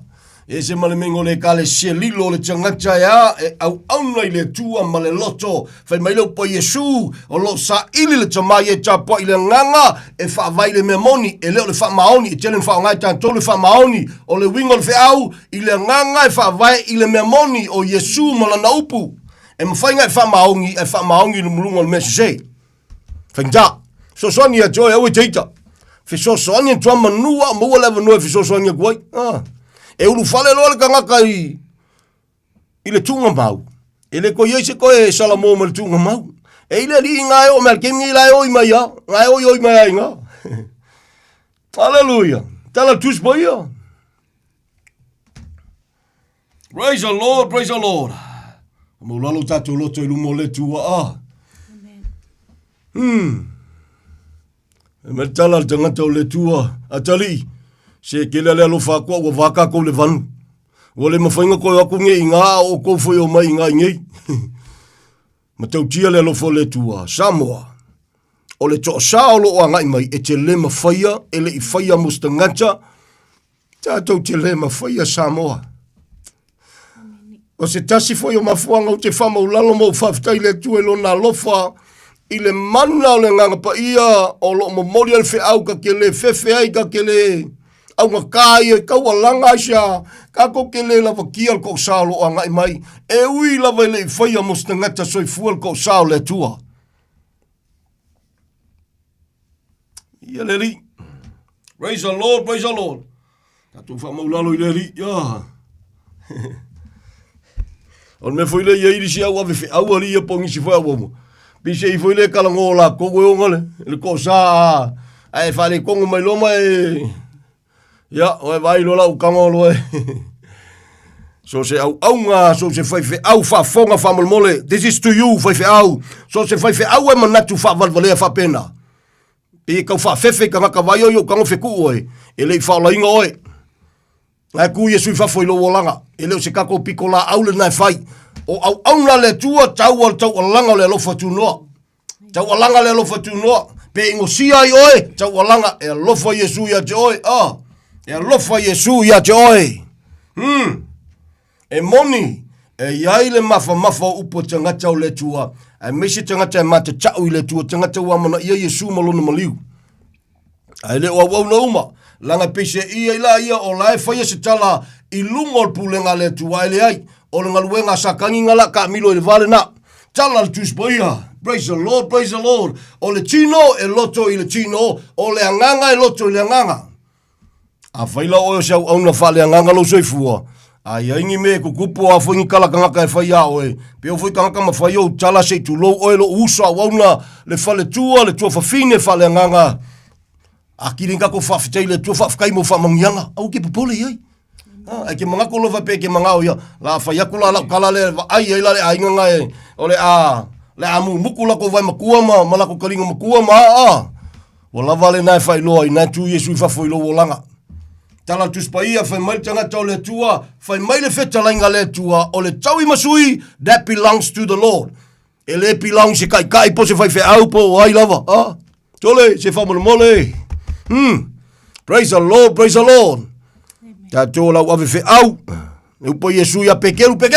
Elofa, que elofa? Ah? Ah, mas calima. Ya. Ya falongo mai. Elofa ya tau. Tausi fa kama mo ngale. Ah. Fafanga, leo. Amen, hallelujah. Praise the Lord. E no whakamoe lale mea. E le se kausinga siri akunga taua iau auna le tua le vau au auna le tua mai ka le sia o le ao o tangata I le upumonia le tua. Lua ole tatalo manatua. E kino geriso le ka le sia ma Samoa ma so se tasi. Amen. Matua lau tatalo, Ia masivaenga tolu la, masivaenga siri foi na taua. Ia ole ola, ia ole au ave fe au I le fe au. Ola ka kou le upu. Ele nga ole launga, ele ola ai. Ke le ionga I. Ke le ionga I fai fe au e whapenga. Kwa yo ka le ofua. Ia tau alanga pele lo fatu noa sitiria se o le tua. Whainga kai foi ngā.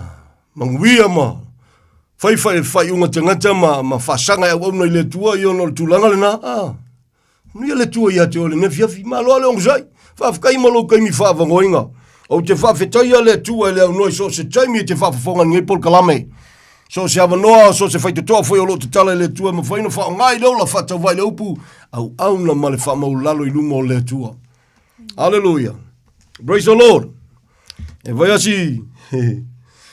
No ta e lei fai ngō fia ta I tana wha leo le mele lau toi wha leo ina le nea fiafi.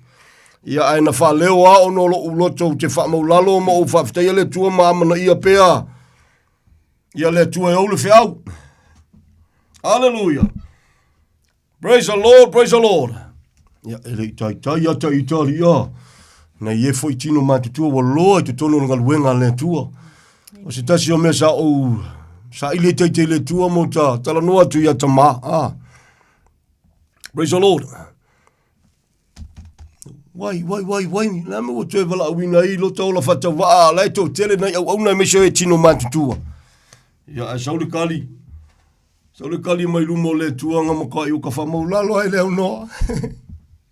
Amen. Mai atali. Hallelujah. Atali.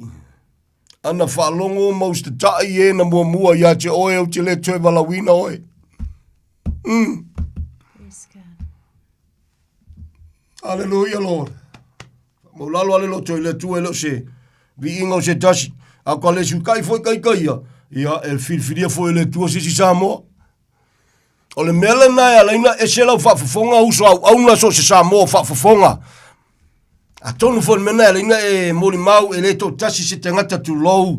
E le ko kasi fo isa au ngā wai tau tino e le tau tinonga. A whafafonga le polkalame mai e sa i polkalame uma. E leo sta ngata. E whatau waa wana se wauna. Ai ono le tua i lona lava alofa tu nolo whaonga ina i le ola whatau waa. That's why. E leo so mako le lei. E lei le leisa ka onga. Whakau waa. Alo ka mai tiki whai whale ainga. I le maa keki. Au le alofa o le tua. It's an honor to serve the Lord. E ala i le awa uina o le upumoni. Le tau alanga ina le wha malam la maina le soswani o lo na nganga pa ia. A o le ola ina fo i ma le wha maulalo. A usole.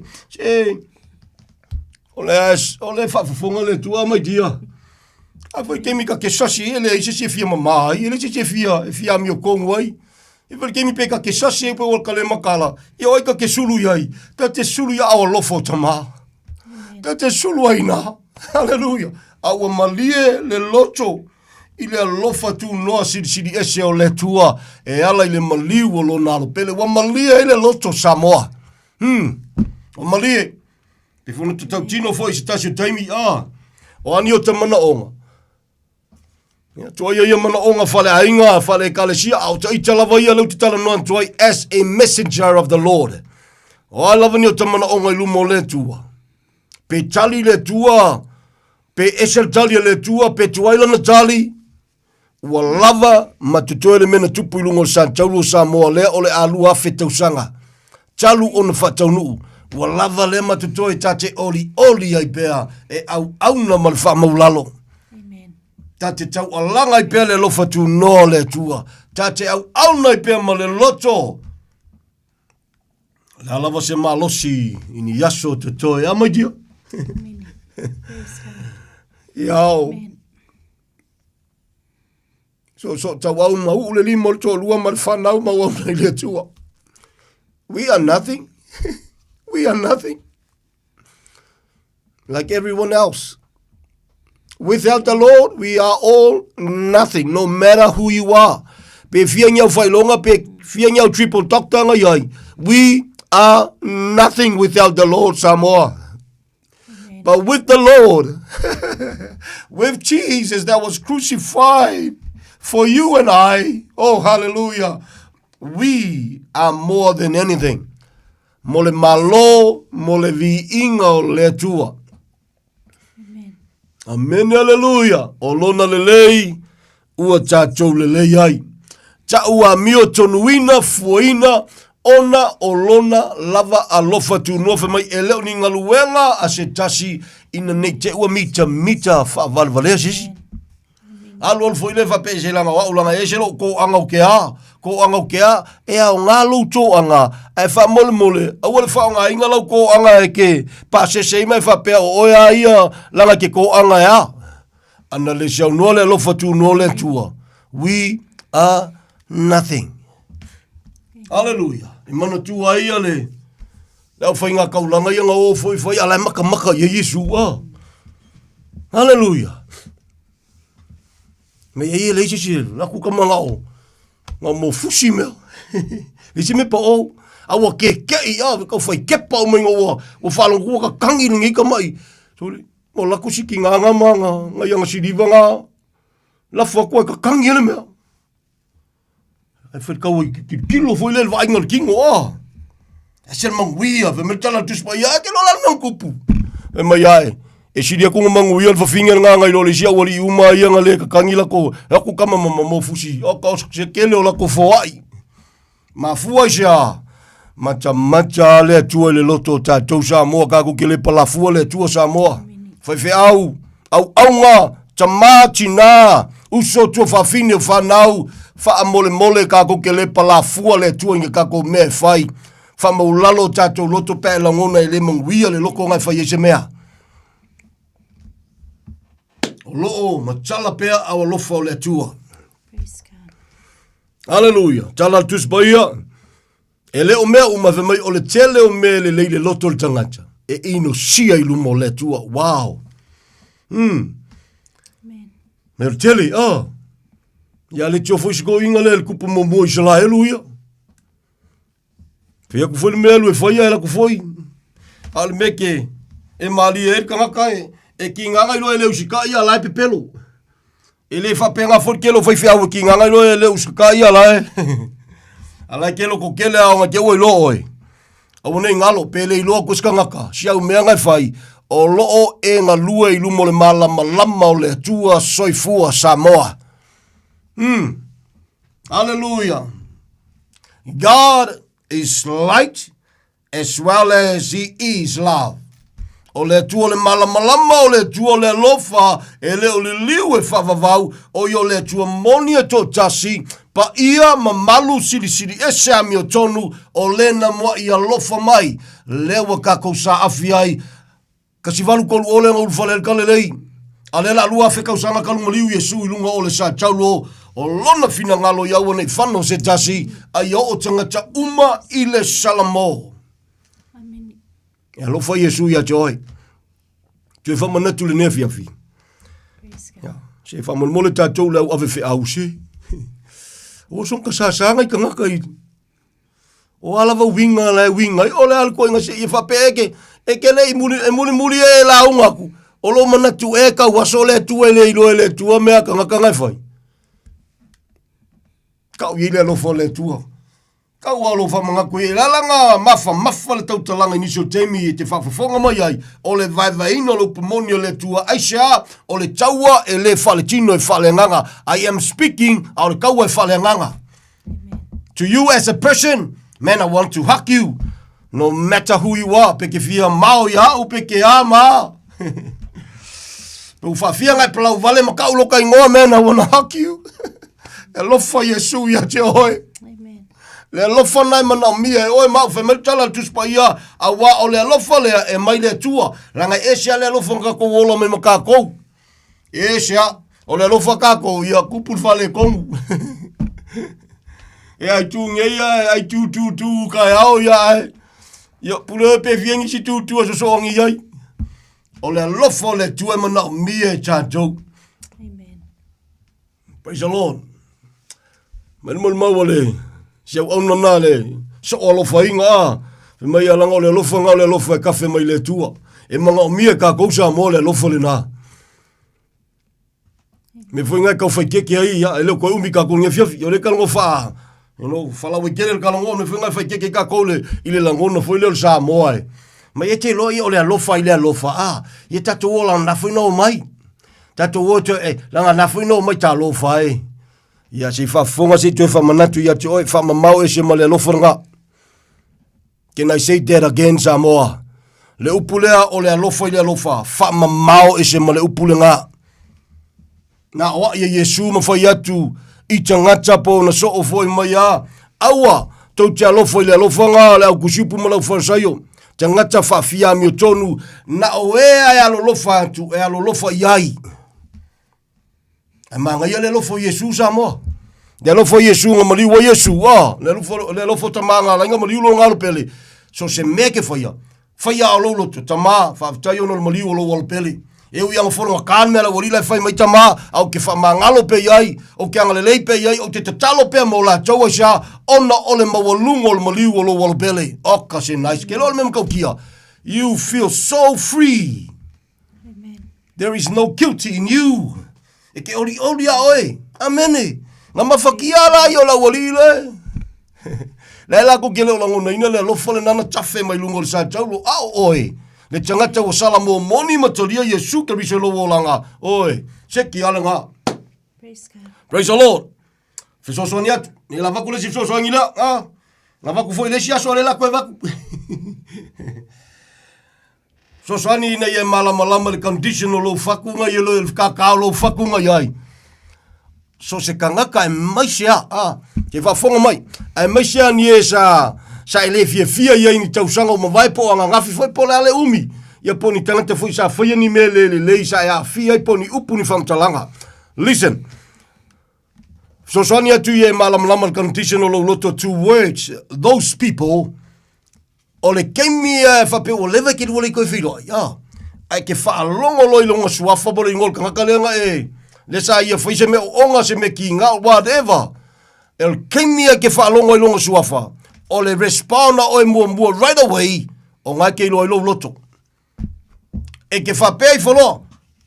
Le li whana ngale, o yo lai ola, o levan kong oki, le li nganga, nganga o mo wanga a, o lava le nai whailoa ele wha le tonu o le condition o lo loto Samoa. Kalsi ele o ele ngala unga le ngei aso. Kalsi ele o ele nga piko I lumo le whansa. Kalsi ele o ele nga mka, Hallelujah. Praise the Lord, praise the Lord. Kalsi ele o ele tina le tai, ina maftanga tina. Ngai whalongo lo le ngo o pai tole. O yo pai, o levan kaunga ingo ia ale whakwa umalau vi inga. Fisosoani atu ia te oe Samoa ina ia e malama I le conditional loto. No wonder wife mai Paulo. Hey, Coronito, sei whakari, kaofi mai kako. Sei koe whakako sa ringa o loa. Sei koe sue whako loko whamon mole. Po o tau moni on tangata whaatua tua I le tua pele ai. Whai mai Paulo, whakari, koe kaofi mai kako. Sei koe whakako sa ringa. Ia sue le loko kanga kaia. Sue po o tau ni tangata whaatua tua moni le tua pele ai. Whai mai tangata o le tua. Tau te leiloa ea, o lo o fio Yesu I te tonu ia te o tau ala ilo nanganga pa ia. Whamanato tu ia Paulo langa o le mea e alolua pefua pe nangol kalangal kus pa ia. Tātou nau I me o whalongo nei tea ese. Langa mawhai anga alolua ia, li linta vai le upu langa whalongo, e leo le linta la vai le upu. Au kalinga wa makanga li linta whalongo, wa makanga maulo ngau I le tua. Praise the Lord. Hallelujah. Whamailo ma Paulo le tusilena. Seiva na ngala, e tangata le pepelo. O le tangata pepelo, calling yourself a Christians, ai le fua mai, se o langa e tusai ma le wala aua le tua. Unless you call yourself, you are a believer, ia esea. Tala tuspa ia I lole la au I ona fua. Tātou te whatau waa Samoa. Tātou te vai tau mawhai Samoa. Awa ni ngalo po wheke anga iai. Ngaluenga tonu o ainga e ka lesia o whea lava. O lo tātou whea iai rumo le malama lama o le tua le se me lilo. Anga le leile tua ia te o le nefi hawhia. Praise the Lord, praise the Lord. Se tua ina alofa se tamaina whamaoni la toi whai ulimento mua nefi hafi. E le aia masianga sala, o le al koe nganga sala whaikaanga muliluanga oi, whasio kangaka, le loku ai maluanga, ai aisala kumu Samoa, you name it. None of those things ia vea o sheoli. You know why, whai o tuane fiafi. Le la lua whetau sanga talu na maliu Yesu e whasa loto mai ai oi. Pau wale upu por whamtalanga por whamalusi au tuspa ia pe ona whetala Yesu a whai e te whia muli mai a te au whawhiti oe ia te oe ave lo sa taulo den ona mawhaile ona e muli a Yesu a sia le la wa oe mea tau le langi mea tau le atua le whana whamalusi Paulo ia kolose mawhai mai tatou sa ili meo ilunga tatou loto I meo ilunga o lo a whio a Yesu o le na maliu mo I tatou. E ui ala na tātou le tino, a lo lote te taunga hewa mai ngā. E ui an kako uofo e whainga luenga. Ia lango kai ala so malolo, a mungu kai awhi koe usu whika awali mai tia. E ui ala nga usu a wakau singo ainga, whakawele suka, whakawele. Ia e ola male mautinoa, this world is not our home. O e malama mkau kia me o levanga. Kuku me whapea whainga malo sa kangi. Makau kia, Samoa le atunu pele ke le mawhaia. O le kako wakungu unga le mangako whemel o le atunu ua. E tuto tasi Samoa. Sika mai Samoa, they are already under. O le whainga maloa le mangwhe ai. Na o le alofa tu noa siri eso Yesu e lave ingal Samoa. Apart from Jesus, e whamaulalo a tatou loto I lumo o le tua. Hallelujah. O le mena ele mamlama il tō telo tatou. Ia ma upu foi, let me say this. O ke le kua se pāki se kasi. O ke kua mo le alofa tu noa por tala ingo le whalotanga Yesu Keriso. Sometimes, e ke le foi inga le fie sko inga lis. Kalo fai sko inga ia tuila epa. Ia wauta ua le ngō lau sunga wai kilinga. Mangu mai. Ia ngā ua. Le fai aku I, fai ange o. Ai o le winga le tala. O le tele o tanganta foi le fie sko inga. E manga o mia foi sko inga Yesu. Yesu na whasata roina. That's the only answer. E esel mengol tangata lotu, le tai whainga malo tatou umalawa. E esel mengol kangaka loku, esel mengol tangata o salamo moni matalia Yesu leo langa. E mana o mia foi. E le tamai atu ia e pa Yesu leo langa. E ke kalia inga lo Yesu ngamaliwa sole. E se ala fua wa ai o soi fuanga kangaka e whapenga. Praise the Lord for mentala Yesu a le paule fua o le saito i le ele mabalai e tu mau o le metasi. Ai pala loa e le koe ku mau fuila i leo langa tuai na o lai. O pai lau whantalanga, ta pungi la kuspa ia. Ona o le tala noi le alofa o le tua. E kukusa uma ia kako po ai al paki fema fea. Nga maliu Yesu mo kako uma sa moa. Amen. Hallelujah. O le responda o e whatetau maliu o Yesu e fua iai le whawawau e ke o iai. Peke ulu fale iai. O whai o kako nge fiafi. E le fua whapelanga e ke le fiafia ke le a. Le ai masianga sala wang salanga e a veo o seori. None of those are leo le alua fetau sanga talu na maliu Yesu mo tangata soifo uma. Amen. Take it. For free. It's for us. Baua o le whai mai lo Paulo sa o molitino ia iutaia whatasi ma eleni mua le matau putisala mo i le tualua ma le whatuatua ia Yesu Keriso. Amen. Ka ua il toswangi ngai meia langa. E awa o se seina lo telefo awa una. Ia o ngala kulolelo mepe ua. Vai ko lai fa mau mai se vai lungo kokolinga. Talu ele le malama tulou. E ka ua foi lo tala no tuspa ia mau tinoa o lo vala wina le mesoli. Aua ke o so mo al popa langa e. E o mangia ia on kai se inga lo tangata ma o se inga. Ia ma se sea ia. Finangalo le tua le finangalo e fano se tasi. Le winga fam talanga o ai lava. O ai lava se tatu o tunu o fe kuma iai na maliu Yesu mo Samoa wow. Ai le fuala lo fale le langi fa pelanga o ele au mai oma o no e fu uma o le sau tali atu ya Yesu malo na maliu na amana ia maliu o Yesu.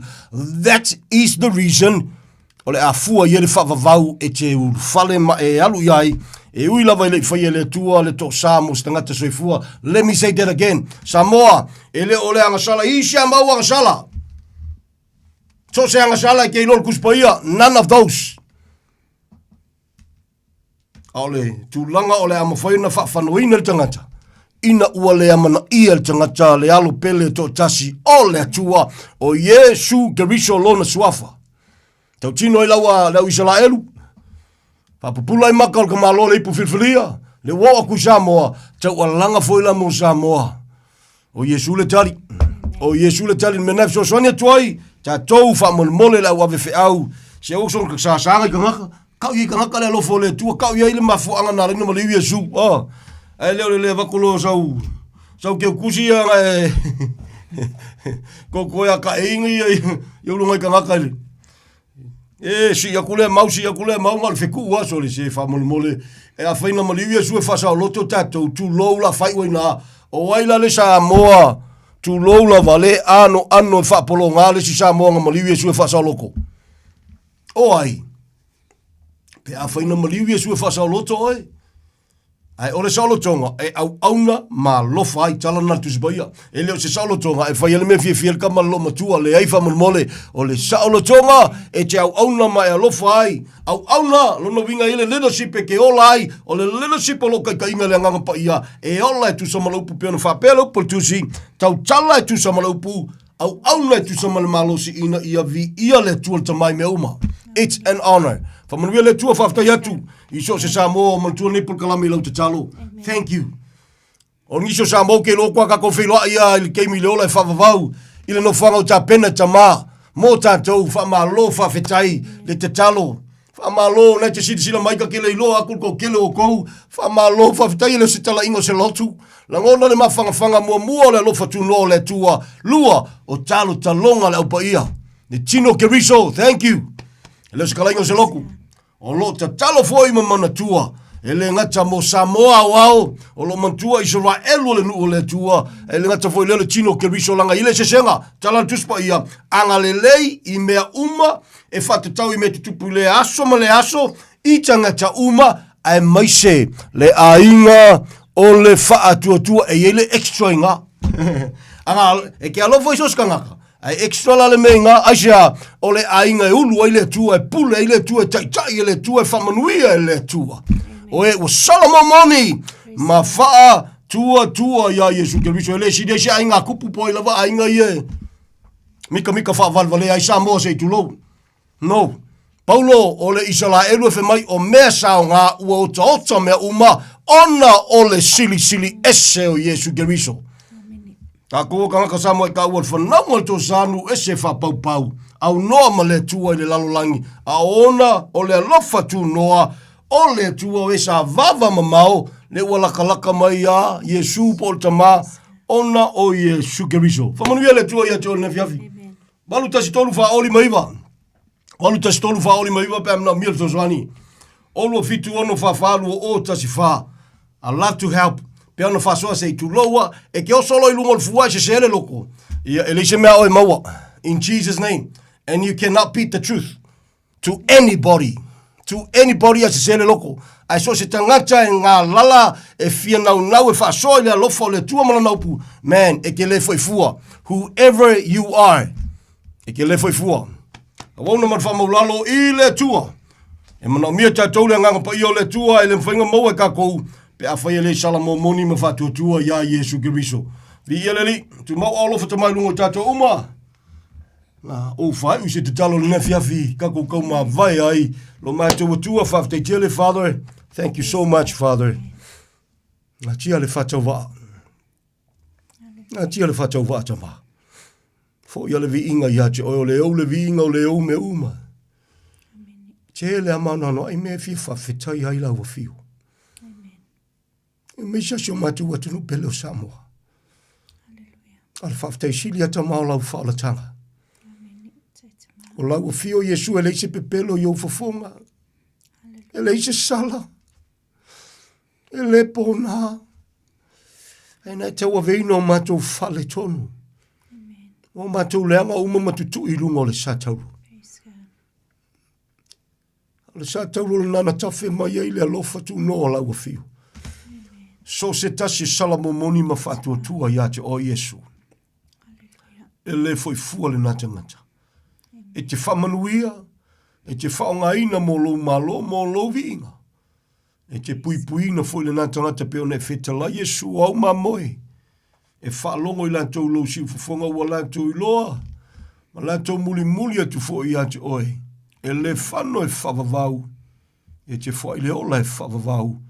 E le si simwhaina whaua mai ua awalofa. Ta mana le whawhetai atu. Whawhetai tele. O awalofa si ti atu Samoa le atu nupele. Iona taitai. Iona whainga malo. Iona tangata anu utama. Yo matu ainga le tino ni woni e masani. Au tu avanolo walofa tuno. Wha mole tama. Matu te whatu tua o le mele ma whaia tangata. Leise me whainga tai lau a whioanga luenga whaia ina sa tani ma le malosi o pauli udi o whaatawa so ina le toa tele o tangata. In Jesus' name. Sa tani wa e whai ina e whavavau. E siri o wala siri eselo walofa tuno tama. Lo fina ngalo alofa e whatau nua e le o le loto o le tangata. Ki atu tama, Israelu, ale nu filfilia e lau fiu. Ma whata waso lava e lau fiu, ma wha maai o latu loto ono lo manatu mai. Al te talo wha malmole awa te tū la fua ina i latu e tu sai mala upu. O lo ia iau perfetanga e whata tau i lau nuu, i lau lava taimi. Al te talo wha malmole awa te tū la fua ina. Si ti atu lo matu tua, si o matu watunu pele. E a inga whatua tua lau tele so se ngangana, so se lanu, so se tasi wa salamo moni ma whatua tua ia te o Yesu. Si te u alofa. Si te atu tamale a uso tono la ministry. Si te atu leo no tamale. Pulengo le tio. Si te u alofa tamale. Leo au na whaelo tiu te male a inga ele whangalo hina. Whaman mo leo te tu la foina. Ia via o e tama. O ni eo le fia mai sio matu watunu ono le malama mga luenga whai ina al pauli udi o lo whaseseina o la tu loto. In Jesus' name. E siri lava wala mi se lo walo fatunu tama. Si e whapupula o la tu mata. Ina mwhana la tu filfide tu sai malo walo fatunu i asu tutoi. Ane lei fo ye o lo whapenana mantua i mantua le tatalo. Whamanuia e tu sa mala upu. O maola whatau wa. Le tōlua ma le whanau, Father, e moni lava au noma o ele se me mātou te mawhaia. We are nothing without you. Aora, wai o lau fio ta maa le taitai lau fio. Ulu ai lau fio yo mātou o langa tia o ao yo mātou o langa e alai lau upu moni. Father, thank you. Au leo no ta mani asu to toi. Au auna ia te oe man whamu lalo. Ia vi ia oe. Au hola o lau whanau. O lo o yo a awa lofa tu mau ia te oe le vi inga nei maso uma. Whamanuina lau fio nei maso uma. Ela ia Yesu te talo le whafte te le tama. Thank you, Lord. Amen and amen in Jesus' mighty name. Thank you, Father. Amen. Thank you, Father. Praise God. We worship you, Lord. Hallelujah.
mama mai le taimi nei e te fili ai olona fio mai tu te leiloa le taimi e tu mai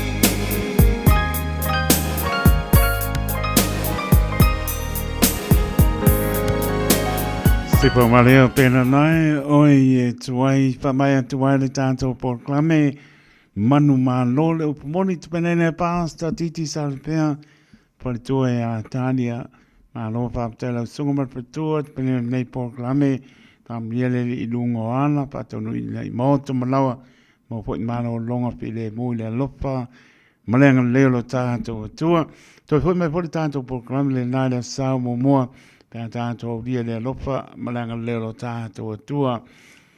Ono mitu te wate ale tu la spulu ta tonu tau lunga i po i mara tau tua le au na whatau maan nei po. Wa malolo Joseph Paka ai maru maro le toa Samoa. Toru sufa le toa Samoa ai ono tātou uso mai tonga. Ta aloa ta ua le uso. Wai lawa i malo i pa ina ya maulungai se di ingalo tātou tua i malo po ina i alum pānau ta alomo le toa Samoa.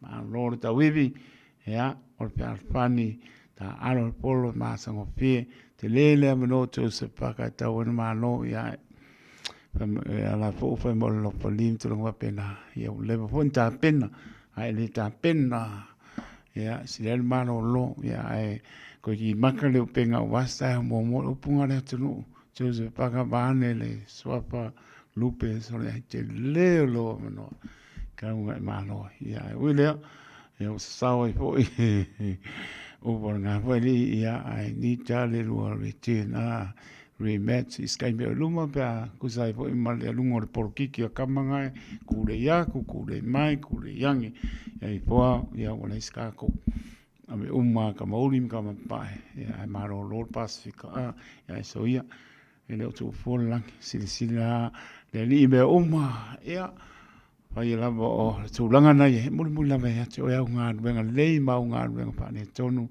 Ia manuia o imana o longa whaapatai, LJ, Pesta Uzo, nia mana o longa o pōla whati, ia mama dad.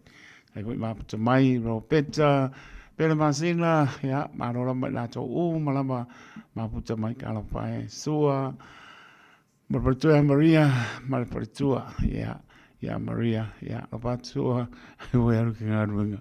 Ele ke le ia le fale fa mo sawa o le manu le ni sau sau i o sawa ya pa tai le li o tu langa fa mo fa tu ina uma tu no malo ta po inga fa mo a bi inga le tu ele la ngona fo se vai e la ngona le mano sua nga la ngona lo vai ke al le fale bande va po la tu ya wa ki le mano siku tu fita o fa o ma pa le nganga ya me se pa ngai no so fo mo la ya na o le li tu langa polo tala lei ya me se foi ya kopi kakano ma le foi ya fa tau tu spa ia ya tu langa o mala o na mole vi inga le tu o ya ta to pa ma no pa tai pa ma no si ta po inga le ason malo le tu no ya apa ke le ia lu ra pa kan kalipsong ya le sa ka le fa ya wa fo ro po italiana me so po mo la itu ya fa ya lo po italia e te filia le mele lei ma me se sili ya a lo fa ile tua ya lo pilinga le na ya mo pilinga tai so e mo rie ma no longa le po pa tai te ne lama sa mo lo italia ino lo fa ta va i mo to manawa pe lama na puta ma yai e le huli se pa ia mai on nei tai ya whaapetai no tō anga lei, whaamanuia le atua.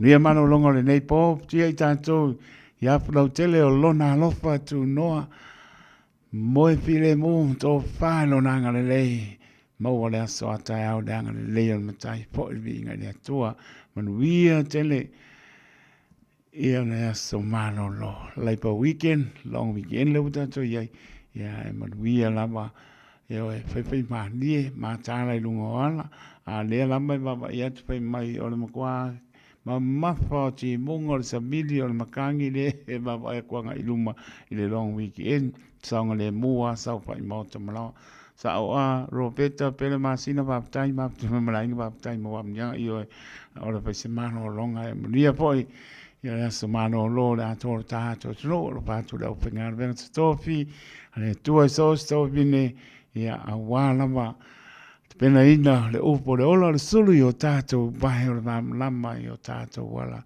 mria he kalesia o lo wapena papale le manuai ia wale upo le ola moa ni nganga mo ia mron mano lo fa te latu i tua sinsina ia le famano longa le ia to nisi o whiangai ngase o tino so se mota ngase mota malawa lo fa taito tatano pea au silfia le lana famano longa lo pa iato pa iane moa malos tanto te au ona mo ia malon pilngalo nisi o ainga o whiangai whano no anga o nisi pele maaputanga o motsian malanga maliu pa mai se le nganga o le li taito taloto le ona soifua ma ia manuia